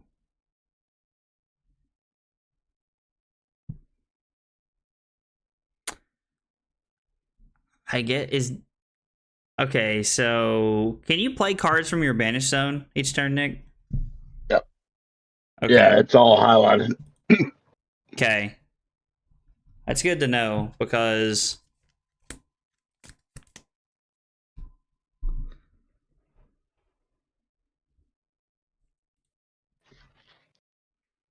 so this is for 9. So let's block 3. And then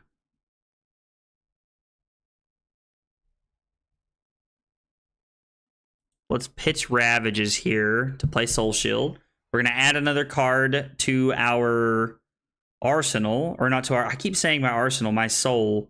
You know, the funny part is, like, with Mercifuls in play and all those Spectral Shields, we're not many turns away, like, we're not many Spectral Shields away from being able to just flat out kill Nick with arcane damage.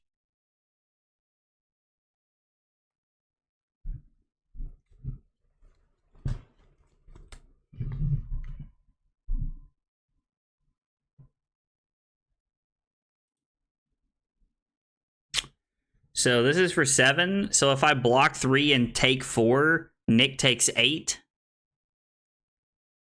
Or I can take 3, go to 7, Nick takes 8, goes to 5, and then I attack for 4 and make 2 more Spectral Shields.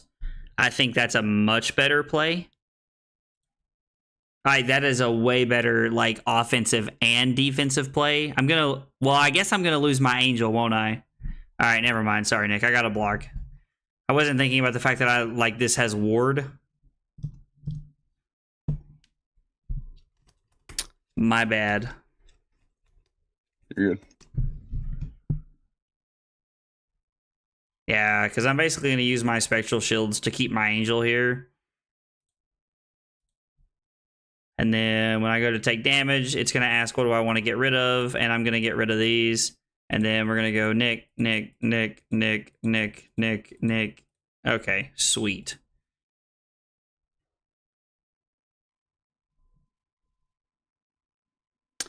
Okay, so Nick has access to a lot of things here, which is scary. And I do have 4 extra life off the back of my Angel, so, like, we're essentially at 14 in some variety, which is what We Make Best talks about using the Angels as, is just like a 4 life buffer.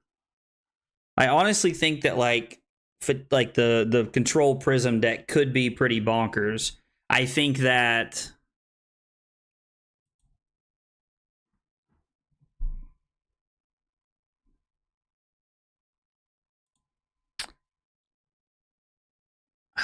man, should I just give you 2 cards?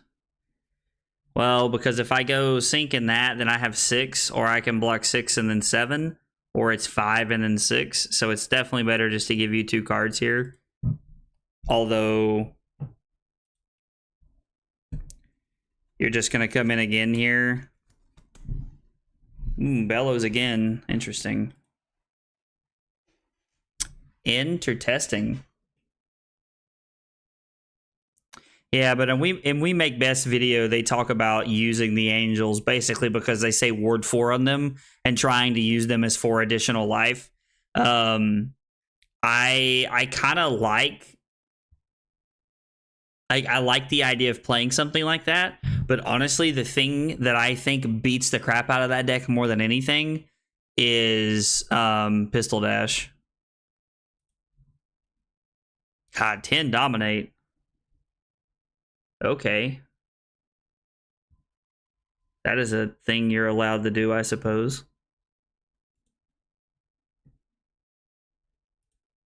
I mean, I guess I could sync this and look for another card. Like, this is fine. I guess I just need to stay alive here. Nick's got 13 cards in his deck.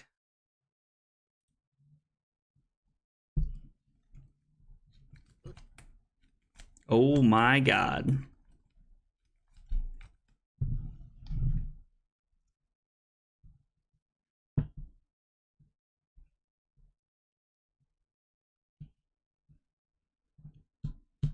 If it's a non-token light card. Trying to see if Halo of Illumination worked with the Merciful that's on the field, being able to use that with it from my hand, but it doesn't.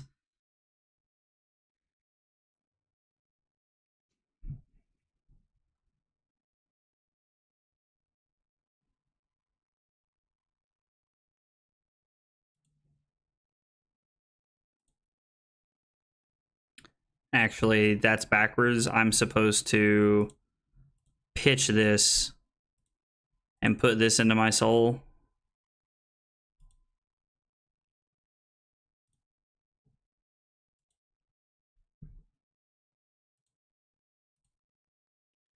Five, 8, take 5, go to 3. I guess like I die. Do what? I die of I said I think I die of arcane damage.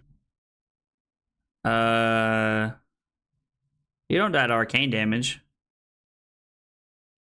Oh yeah, never mind. I didn't have any spectral shields to do anything with. So I can block 11 this turn, and Nick has 3 cards in his deck, so we literally just need to stay alive at this point.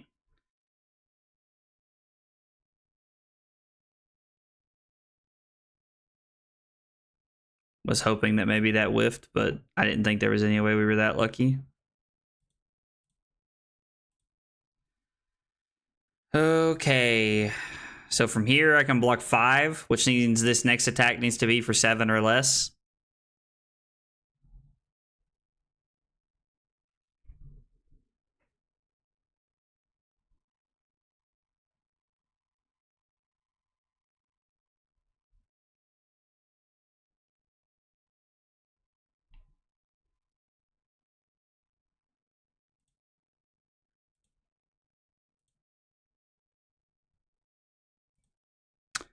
We're going to lose our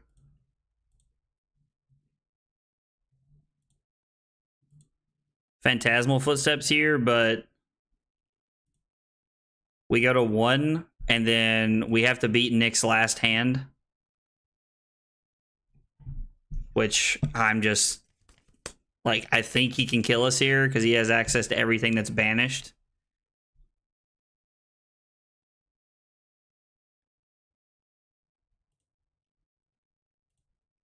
So this is for 6 go again, which means we block 6.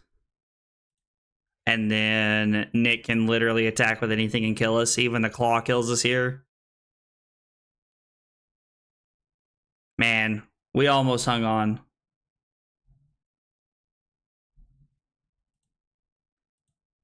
Yeah, like, because this thing doesn't block and I can't do anything with it. That and the other no block in my hand is just going to kill us.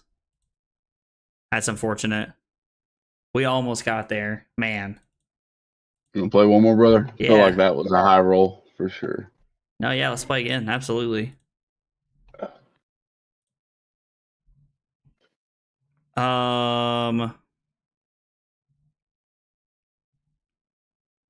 It definitely was a nail biter. I honestly thought I might close that game out. Get him next game, buddy. Thanks, man. I appreciate it. This is a pretty cool turn. We get to set up double aura. Like, double meaningful aura on turn 0, which I think is, like, pretty fun.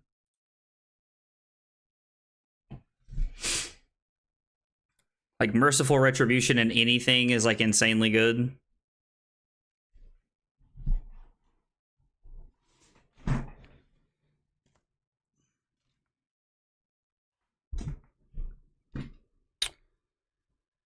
So Nick's attacking us for 6.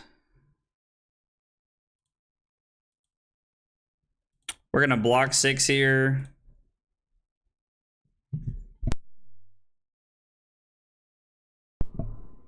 And then Nick hits Pierce Reality. We deal a damage to him. And Pierce Reality does not go to our soul.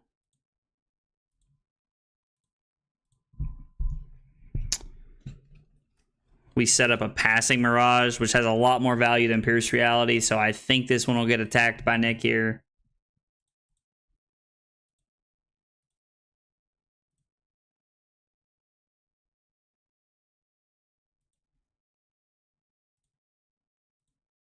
We're not gonna make it.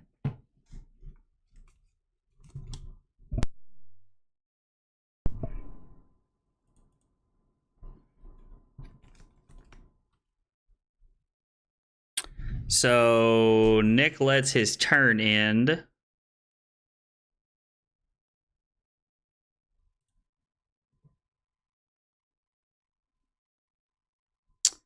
So we're gonna come in for 6, no Phantasm.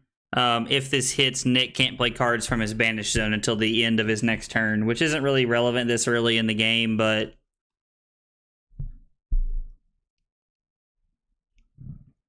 dude, Taylor was asking me about Cincinnati earlier today, man. Like when I was talking to him. Yeah. Interesting play. Like, I need to get all my stuff for her before this weekend's up, I think. Levia? Yeah. Yeah, I would say that's an accurate statement. I think she's going to take off. Well, apparently, Hamilton was talking about playing her. Which, I mean, I'm going to be honest, tells me all I need to know.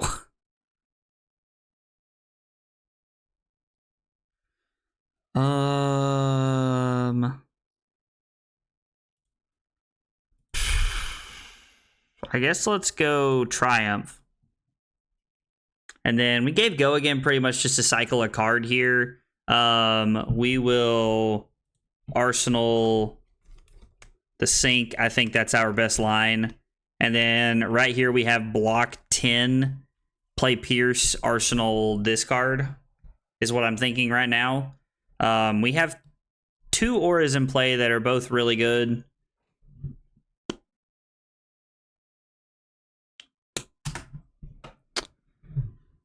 Nick rolling a 5 would allow him to kill both of them or attack me and then kill one of them. Because Nick could just pitch 2 cards, Claw Merciful, take 1, and then Claw Passing Mirage. Now, Nick does give me my entire turn to do something like that, so... Well, we're going to block 6 here and pray Nick ain't on some random pummel. It's like I can't imagine he is, but man, I would not be expecting it out of the Levia deck, so you could definitely say I would get got by that. Passing Mirage is chosen as a target, so we deal a damage to Nick off of that, and we still only have the Herald of Judgment in our soul. We're going to play Pierce Reality and pass.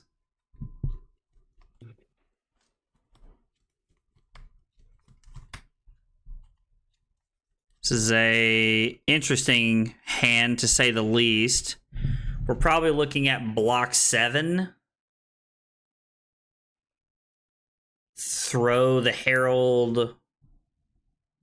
Throw Triumph. All right, so Nick's hit a 1, a 5, and a 3. So I definitely can't claim that we're getting high rolled this game. So this is going to be for 9.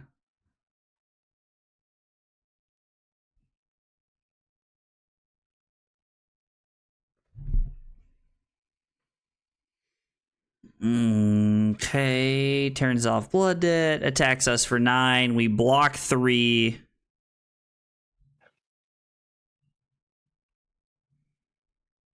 Actually, we can just block 6, play Sink Below, play Passing, Arsenal this. I think that is an extremely valuable setup turn.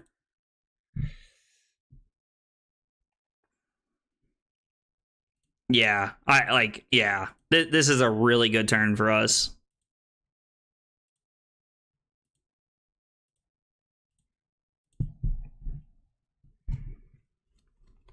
Now, we kind of drew doo-doo, but, you know, that happens.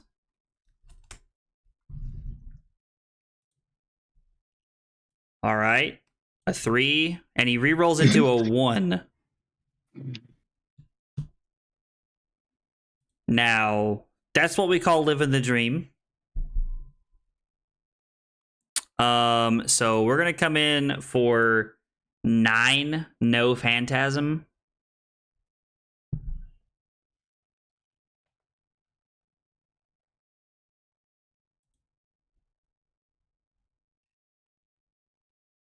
So that blocks for 0, doesn't it? Yeah. Yeah, I keep on forgetting that. Sorry, I should hit it on block. No, dude, you're good. I was like, either way. Okay, so then we're going to give go again.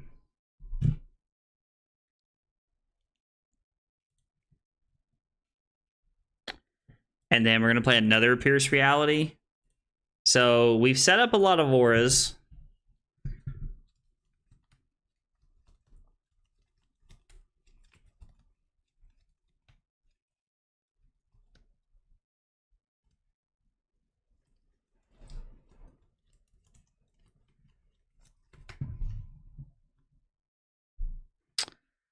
So I'm going to be honest.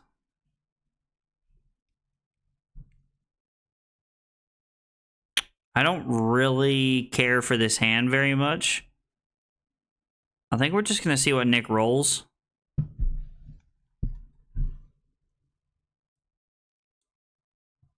Like, I think just seeing what he rolls is fine here. So Nick claws a Pierce Reality.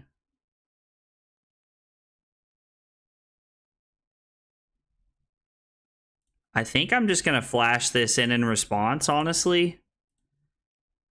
We'll get 2 triggers off of it. Start to put some pressure on Nick here. And then if Nick goes to claw or passing Mirage, which is I imagine what he'll do, he'll have to take 2 again. So Nick's forced to play cleanup right now, and we're still getting to put pressure on, which is kind of nice. I could pitch to activate Prism to flip my Triumph into an Angel and then not attack, but I feel like that's a scary game, so we're just going to pass.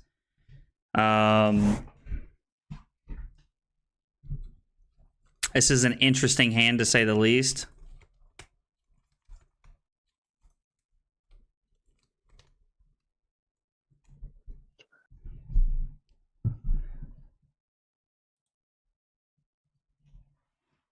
So it looks like we're going to pitch Arclight to play Soul Shield here.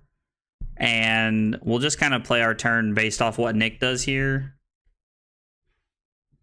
So he's attacking Pierced Reality.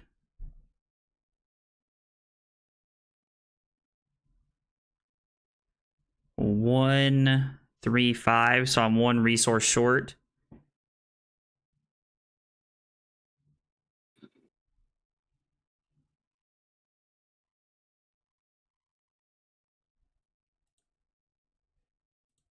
Yep, so we'll deal 2 damage to Nick.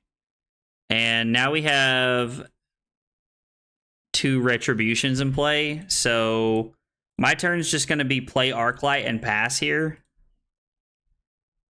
And then we'll arsenal this. Don't really have a great hand here.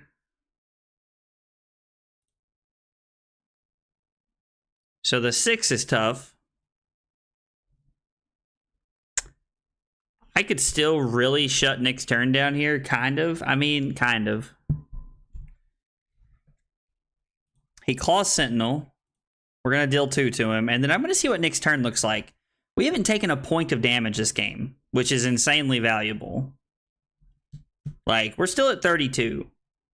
We've dealt 21 damage to Nick and taken 0, which, like, I don't think is an accurate representation of what the Prism Levia matchup will look like by any stretch of the imagination. But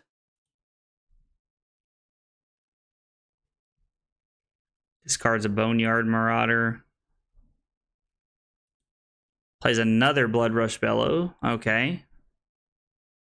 This has been an absolutely wild game.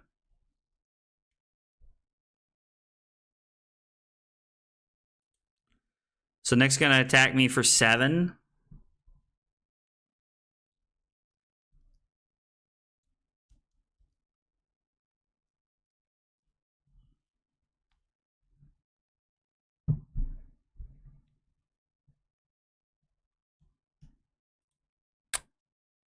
I guess we're just going to take 7. And then this is going to be for what, 10 with go again?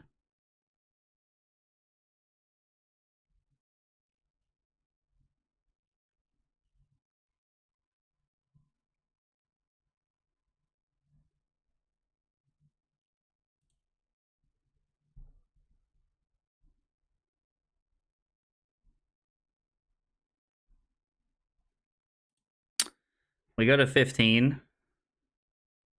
And then if Nick has like another 1-cost card, he's in good shape. I was like, but man, that's an insanely bonkers turn if you do.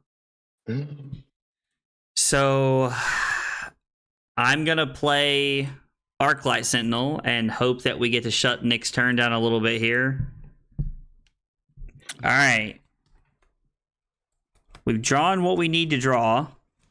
Kind of. Yeah, kind of. Wow, this hand's actually incredibly awkward. God almighty. Jeez. Because my hand, I can't even do this the way I want to.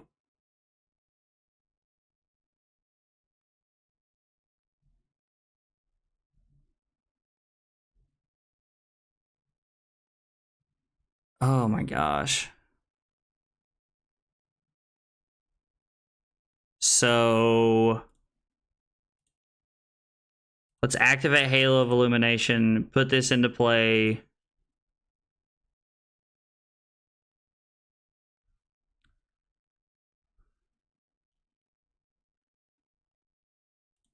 Pick Herald of Protection. Deal 2 Arcane to Nick.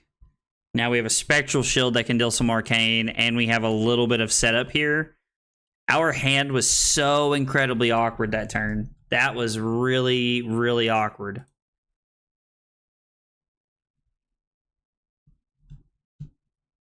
And this card's just kind of sitting in our arsenal until we can actually do something with it.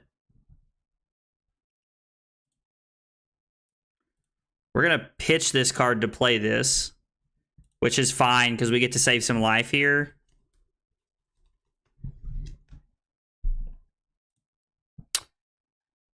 You know what? Honestly, I think I'm okay with just taking 5, putting Nick to 15, and then arsenaling a good card. Like, we lose our card, but I wasn't going to be able to stop this either way.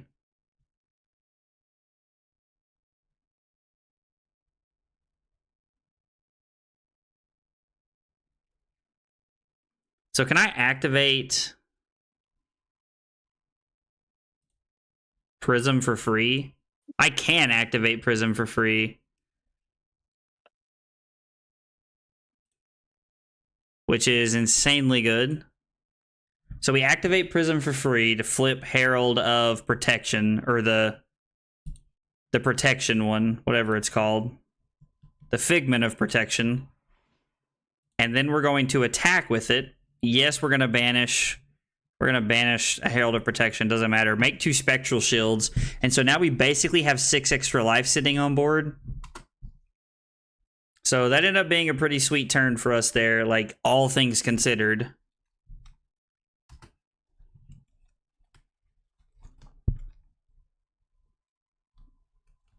God, is that all the Blood Rush Bellows? Like, I was like, my God, there can't be any more. There are 2 more Art of Wars in Nick's deck. At least I assume there's 2 more.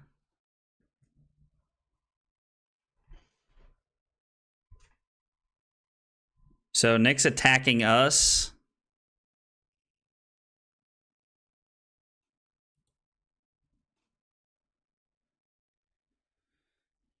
So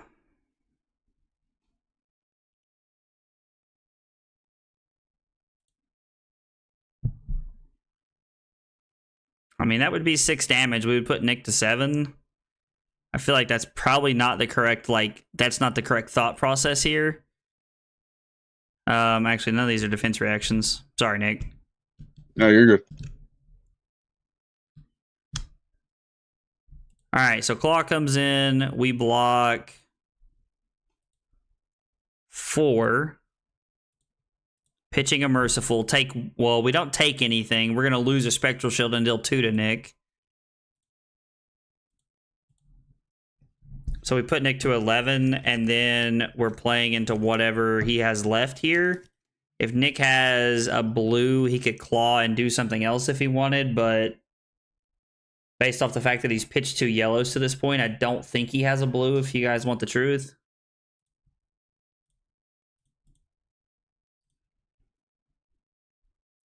Okay, so he has a card in his arsenal and a 1-coster in his hand. I mean, like, I'm going to block 5 here. This is a big turn for Nick, so I'm just trying to hang on with everything I can. So this is for 8. We're only going to take 3 here.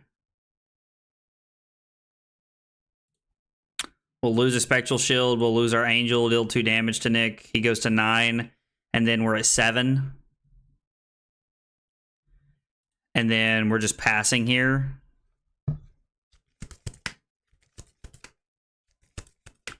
And then we have a pretty decent hand here. What is on my glasses? It's driving me crazy. Obviously did not clean my glasses very well earlier. We built this city on rock and roll.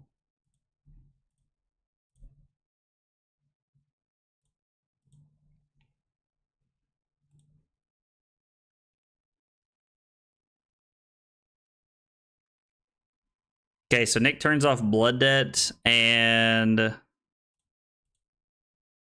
we get to block 6 here. Stay where we're at, and then we get to throw a 6 attack that Nick has to have a 7 to pop. And if he does pop, he takes 2 Arcane, and this goes to our soul.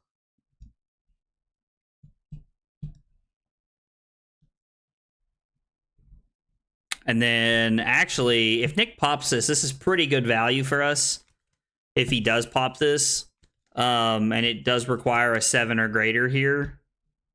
Because if Nick pops this, we get a Figment. This goes to our soul. Like, yeah. I mean, if Nick gives us 2 cards, that's also fine.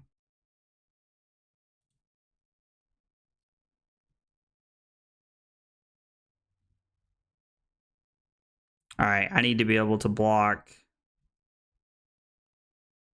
Man, I guess it doesn't really matter.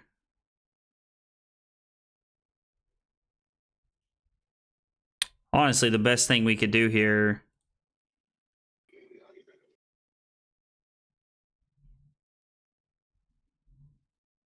So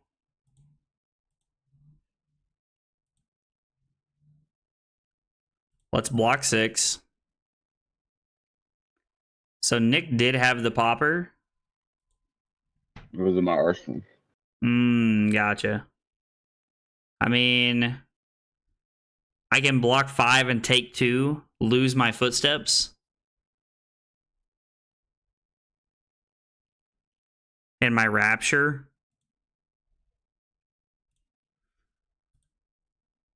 I just kind of feel like that's the point of the game that we're in right now.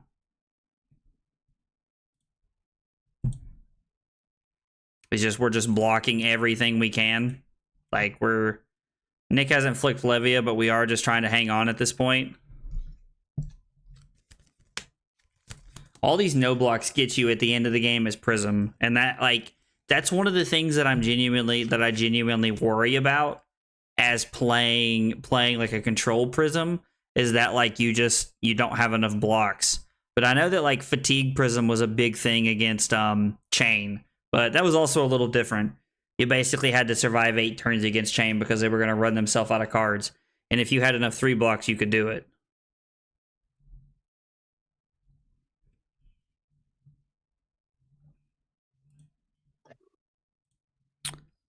So I will take 1 here. I think that's by far my best way to play this.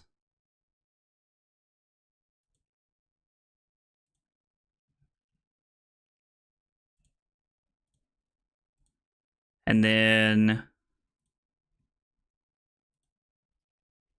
am I just flipping this Angel to try and save life here? It's a little crazy, but I think that's our play.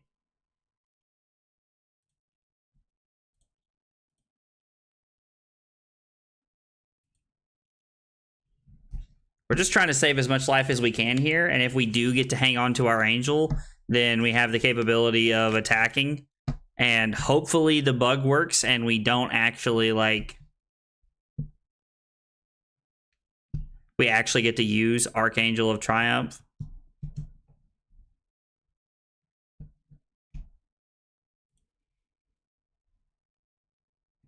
So I honestly, like...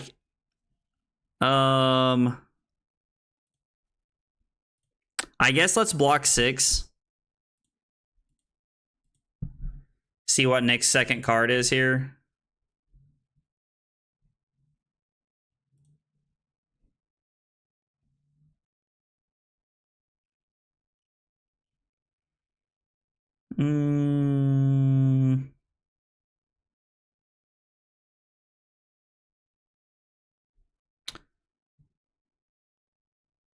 So if I sink here, I don't want to arsenal this card. I'm like, there's no world where I'm arsenaling this card, but I also don't know what else I'm doing with it. Maybe I'm going to arsenal it just to get it out of my hand.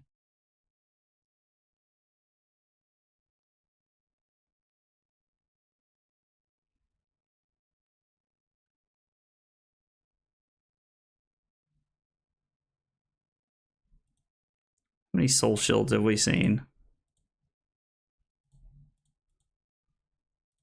We've seen 2. There's 1 soul shield left in our deck. All right, I'm going to take 2 here.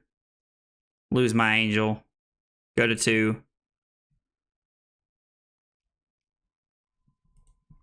I'm going to pass and arsenal this. Thought I saw... Oh, no, it's all my passing mirages. I thought I saw all my sink billows over there. I was like, am I going crazy? I'm kind of hoping that there's a turn where Nick kind of like takes off and gives us an opportunity to do something, or Nick kind of whiffs on Blood Debt one turn.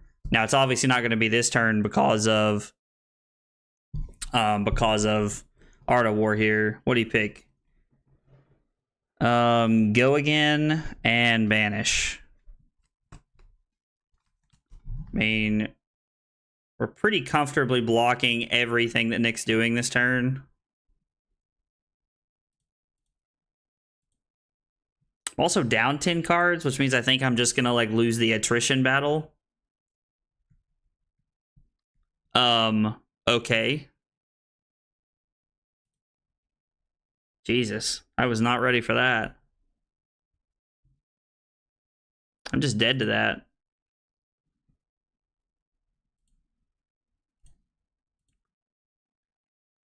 Yeah, another card that doesn't block. And then, yeah, I can sink this, and then we'll sink this again. Man, we almost covered it up. Jeez, we almost covered it up. Good game, man. You're gaming, bro. Yeah, I think she feels good. Yeah, I mean, I think Levia is going to be good for sure. And I think this weekend will tell us a lot, too. Like... I think she's going to be pretty good. I mean, honestly, if Hamilton's thinking about playing her, then, like, obviously she's got legs. Yeah. So, that's just, like, my thoughts on him playing... on him playing Levia as a whole. All right, brother. I'm going to head on out. All right, man. Thanks for playing. Yeah, good games. All right, good games, man. Okay. All right, well, I'm going to be honest. Right now, we're 1-4. And the other night when I played Prism, I think we went like 2-3 or something. Like, man. Prism has not felt great. I'm going to be honest. Prism has not felt great. She's kind of felt like a trap, if you guys want the truth. I honestly think I might play... one more Prism game here, just because, like, I don't know, like I just, like, I don't want to, like, write her off before, like, I give her, like, a proper, like, testing, you know? Like, I want to make sure that I'm testing all the cards and I'm testing all the things that we should be trying here. And I know that this is only my second build of the deck that I've tried, so it's not like I'm like completely writing it off or anything. I just, unless somebody like breaks it wide open this weekend, like Prism hasn't felt that good to me. So I don't know. I won that one game against Levia earlier in the stream, playing against Memes and Dreams was their name. And they were, I mean, it just felt like they kept like they thought they could close the game out attacking me and they couldn't. Their hands just weren't good enough. So I mean, we just kind of like, I don't know, we just got in awkward spots and fell behind and couldn't really like do anything. So, I mean, part of that's just playing Prism though. That's just part of the sad reality that is playing Prism.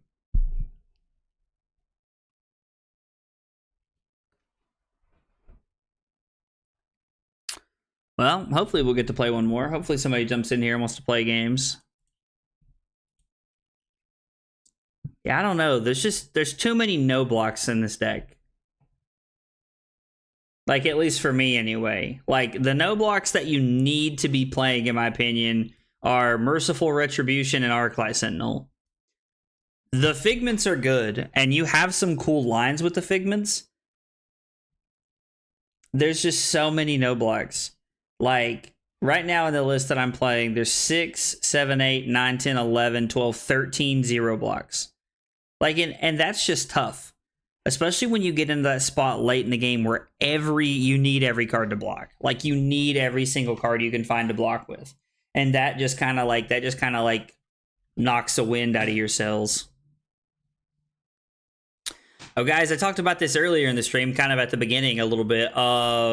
Saturday, I got a special video going live on Saturday at 11 a.m. I scheduled it and everything today. I'm celebrating 1 year of streaming Flesh and Blood, and posting content, like, you know, like doing content on Flesh and Blood. And so, I got a special treat for you guys on Saturday. So if you're watching and you're not subscribed, hit that subscribe button. Make sure you don't miss anything. If you're watching over on Kick, you can hit !YouTube and find my YouTube that way through one of my links. Oh, I'm still in a private game. Sheesh. Let's play against Boltyn. I'm gonna go first. Let's play against Boltyn and see what happens, because I haven't played against Boltyn yet, so I don't know how this goes. I think we'll bring in the Sinks here. Maybe we want Command and Conquers too. I don't know. We'll try it with the Sinks here, and see what happens.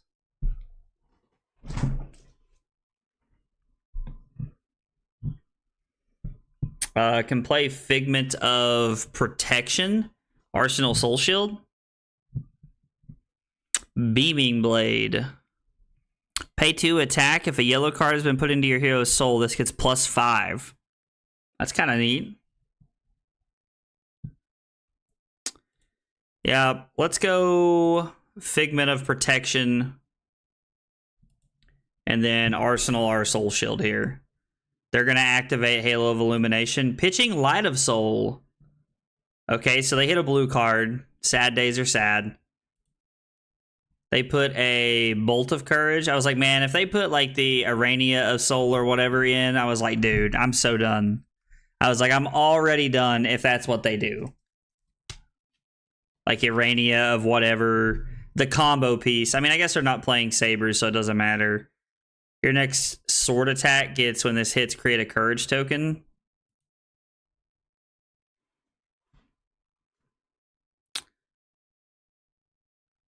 So this is a 1 for 4. They're going to banish a card from their soul, give a go again, and then attack.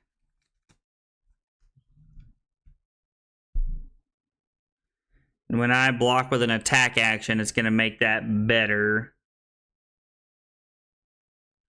It's going to do the same thing there. I guess I'm just going to pitch...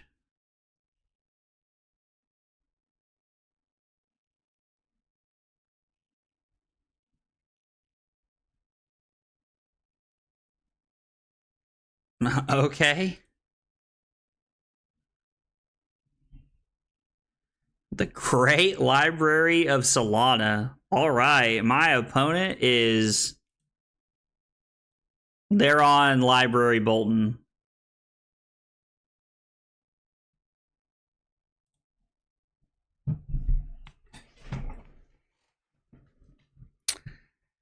I mean, we could flip Prism. We could activate Prism. We have a few options here.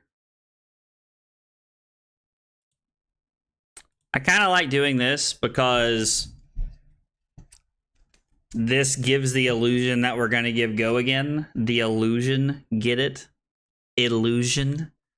It's a terrible joke. But I'm here for it nonetheless. Yeah. I mean, that's fine. If they want to block with 2 cards from hand, like, that's A-okay.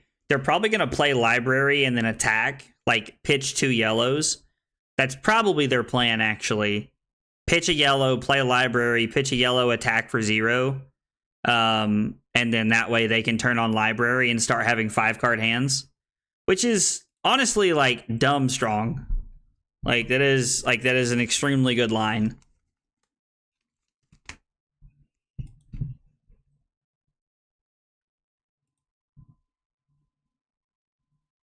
Oh, Library doesn't have go again, does it? So I guess they had to do it that way.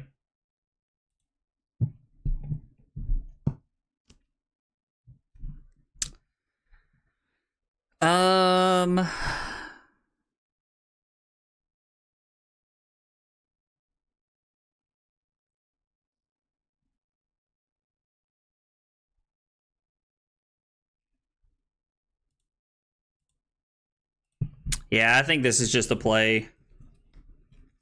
I think that all you got and the sink below are a little awkward here. I think we would have been better off having one or the other.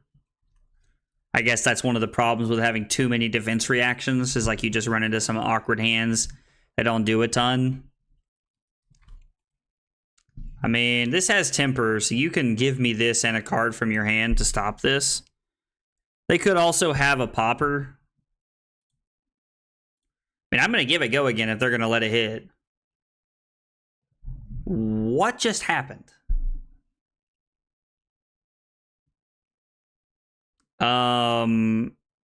Yeah, okay.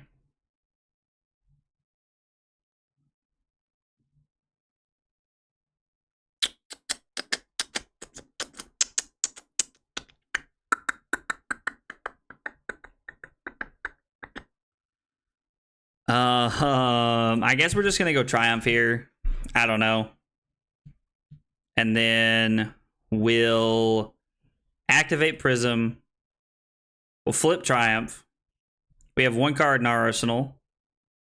We'll come in with Herald of Triumph for 7, because if this hits, we put another card in our arsenal here. And then we get to arsenal our sink below. I'm actually not going to get any Figments this time around. I mean, actually, I guess I can. Let's just get a Courage token. Like, what the heck?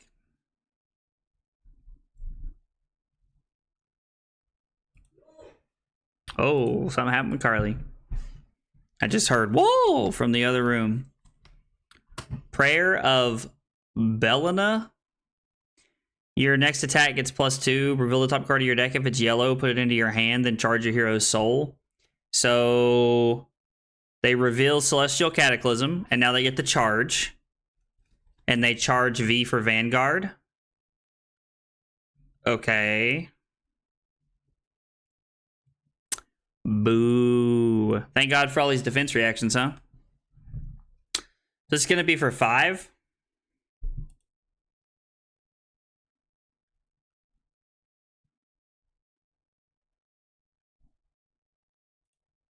This is actually going to be for 8. Okay, not bad. So we're going to go sink here. I mean, that's fine. You can give it go again. Like, what are you doing? Brother. Yeah, you reveal Celestial Cataclysm. They put a take flight there. Okay.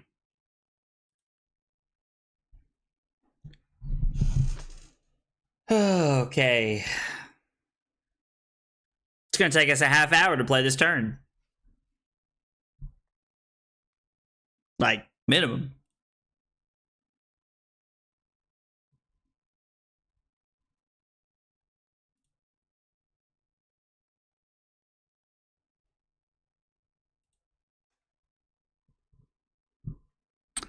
That's fine. It goes up to 7. We put Wartune Herald on the bottom. That's also fine.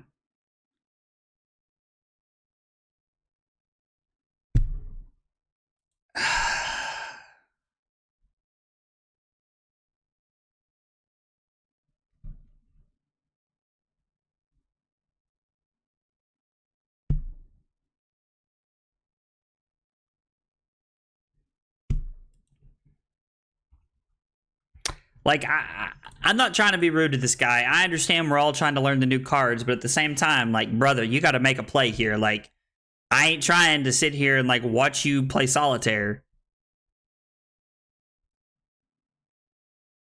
Like, this is just weird. So now we're back to doing exactly what you did. Except is Lumina in play? Okay. I swear.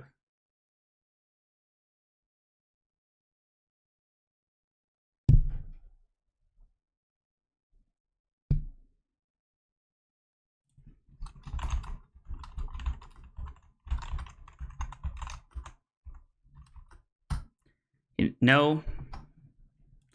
No. Okay.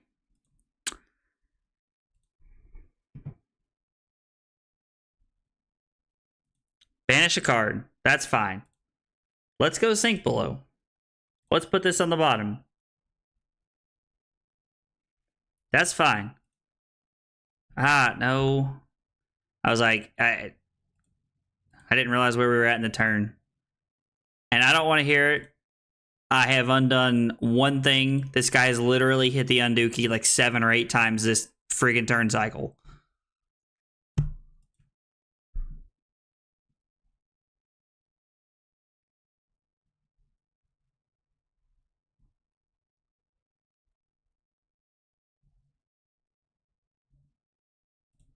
I guess he's attacking my angel. All right. So I get to throw Herald of Judgment for 7 because of my courage token here. I mean, this can be popped, but... And then my opponent did not turn on the library last turn.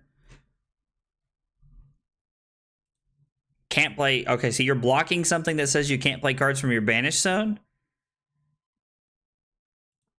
That's weird, but also terrifying. Like, this turn is probably going to be block, play a aura, set up an aura, or like arsenal an aura, I mean.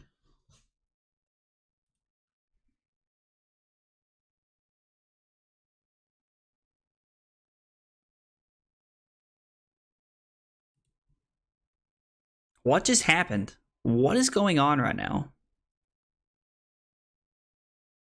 My opponent has 3 cards in their soul, so they're trying to set up their soul, I guess, is the only thing I can come up with here. So we're going to pitch Pierce Reality.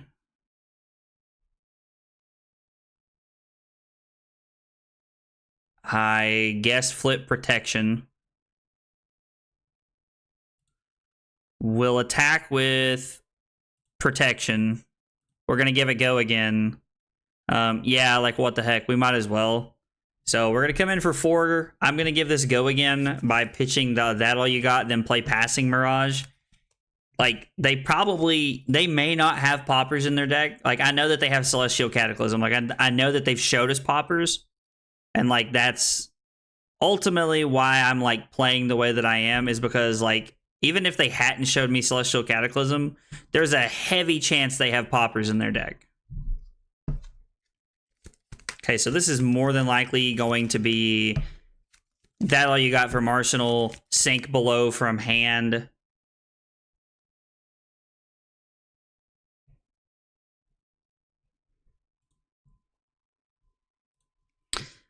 I'm just going to play that all you got here. Actually, I'm not, because they're going to play Beacon of Victory. Reveal.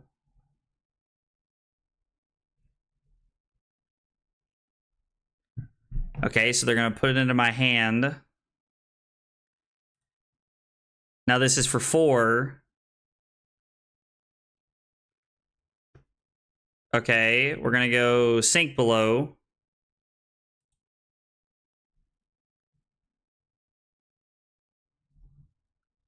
I guess I'm gonna sink the Triumph. Ha! Lol, Motobug. Or are they gonna come in for 6 now? That's the second Lumina Ascension my man's played. So this is for 6. We're gonna make it 7 here. Actually, no, I need to keep the yellow here. I mean, okay, so they're going to give it go again.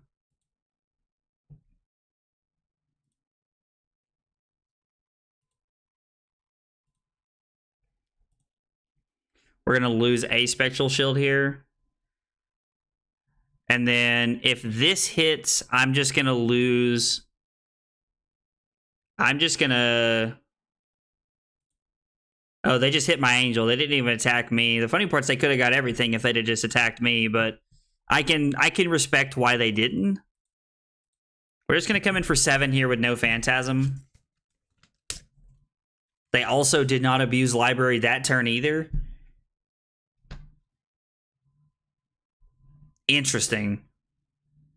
I am intrigued by my opponent's decisions here this game. It has been an interesting one, to say the least. Let's go Figment of Erudition, get a Ponder token. I'll Arsenal that card. That's a good card to sit. Oh my god.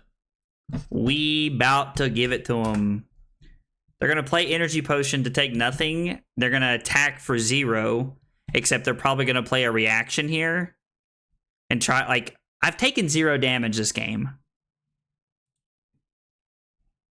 Haha, okay. All right, I see you, opponent. That's a good play. Pitching the Light of Soul. I guess they've shuffled. I was like, how did they already get back to the Light of Soul? Did they shuffle? Yeah. V for Vanguard lets them look through their deck. So I no longer have an Angel.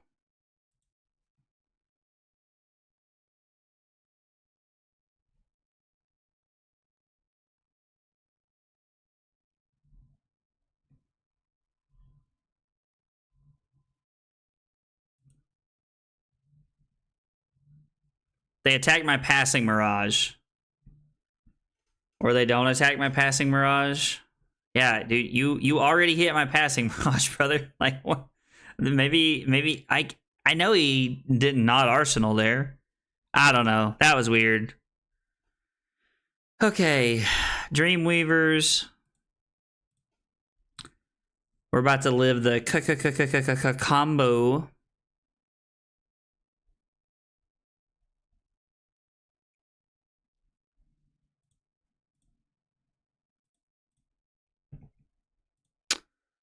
Let's push that damage. Y'all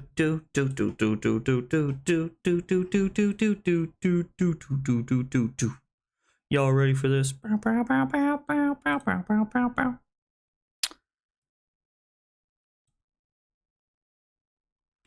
Wow. I don't really want to use any of this here. I could no, there's no reason. Let's just play this and then Arsenal. Are that all you got? We're still at a point in the game where we've taken 0 damage, and it doesn't really super seem like they're playing hardcore combo.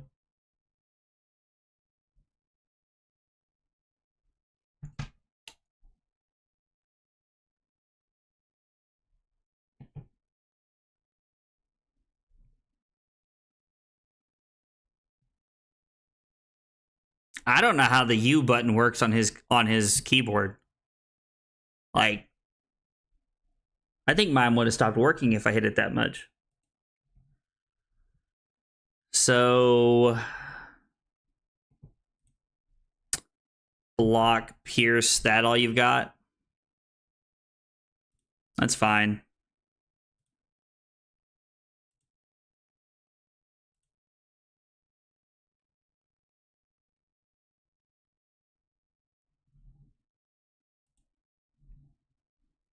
They hit my passing mirage again.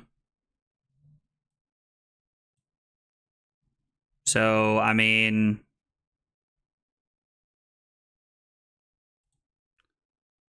I guess we'll just come in for 7 here. I could have flipped Rebirth and then attacked for 4, put Herald of Erudition on top. Oh, no, I couldn't do that because Herald of Erudition is in my soul. What of good use? Nothing really? Ugh. Let's give it a go again just to make him think, I guess. I mean, I guess I can still attack here. Do this for free.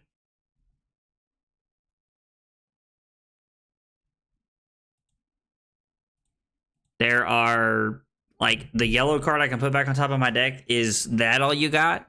Start recurring defense reactions? I mean, seems mid, but I suppose it is a legal play we are allowed to make. Oh, man.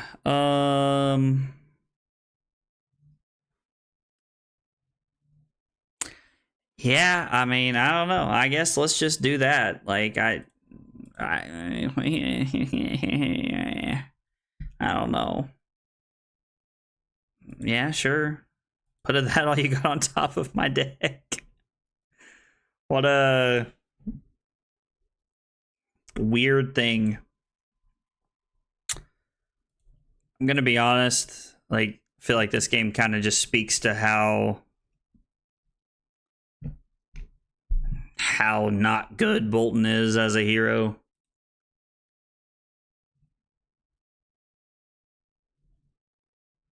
Cool.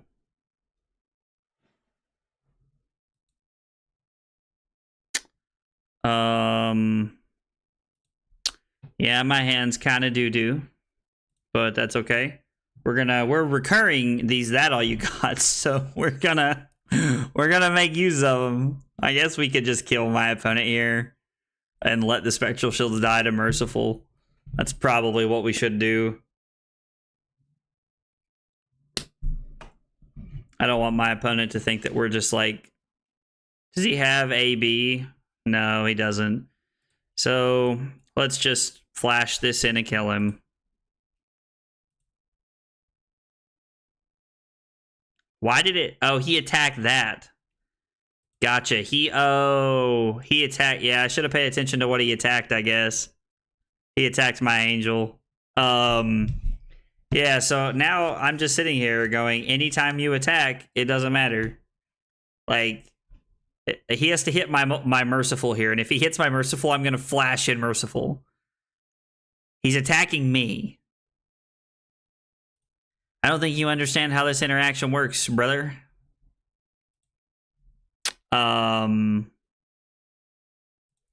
I guess it's technically better for me to Arsenal that. It was better for me to Arsenal the passing Mirage there than it was anything else. We just had a perfect game. I took no damage. I took no damage, and my opponent hit the back button, the undo button, 15 times minimum, I would say.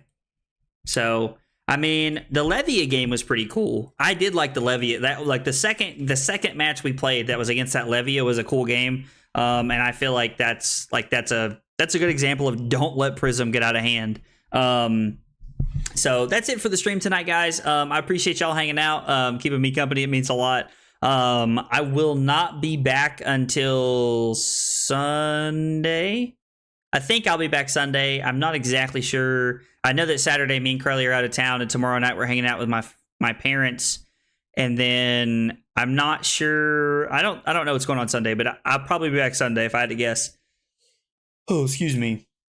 And the other thing I want to talk about is something I was talking about earlier.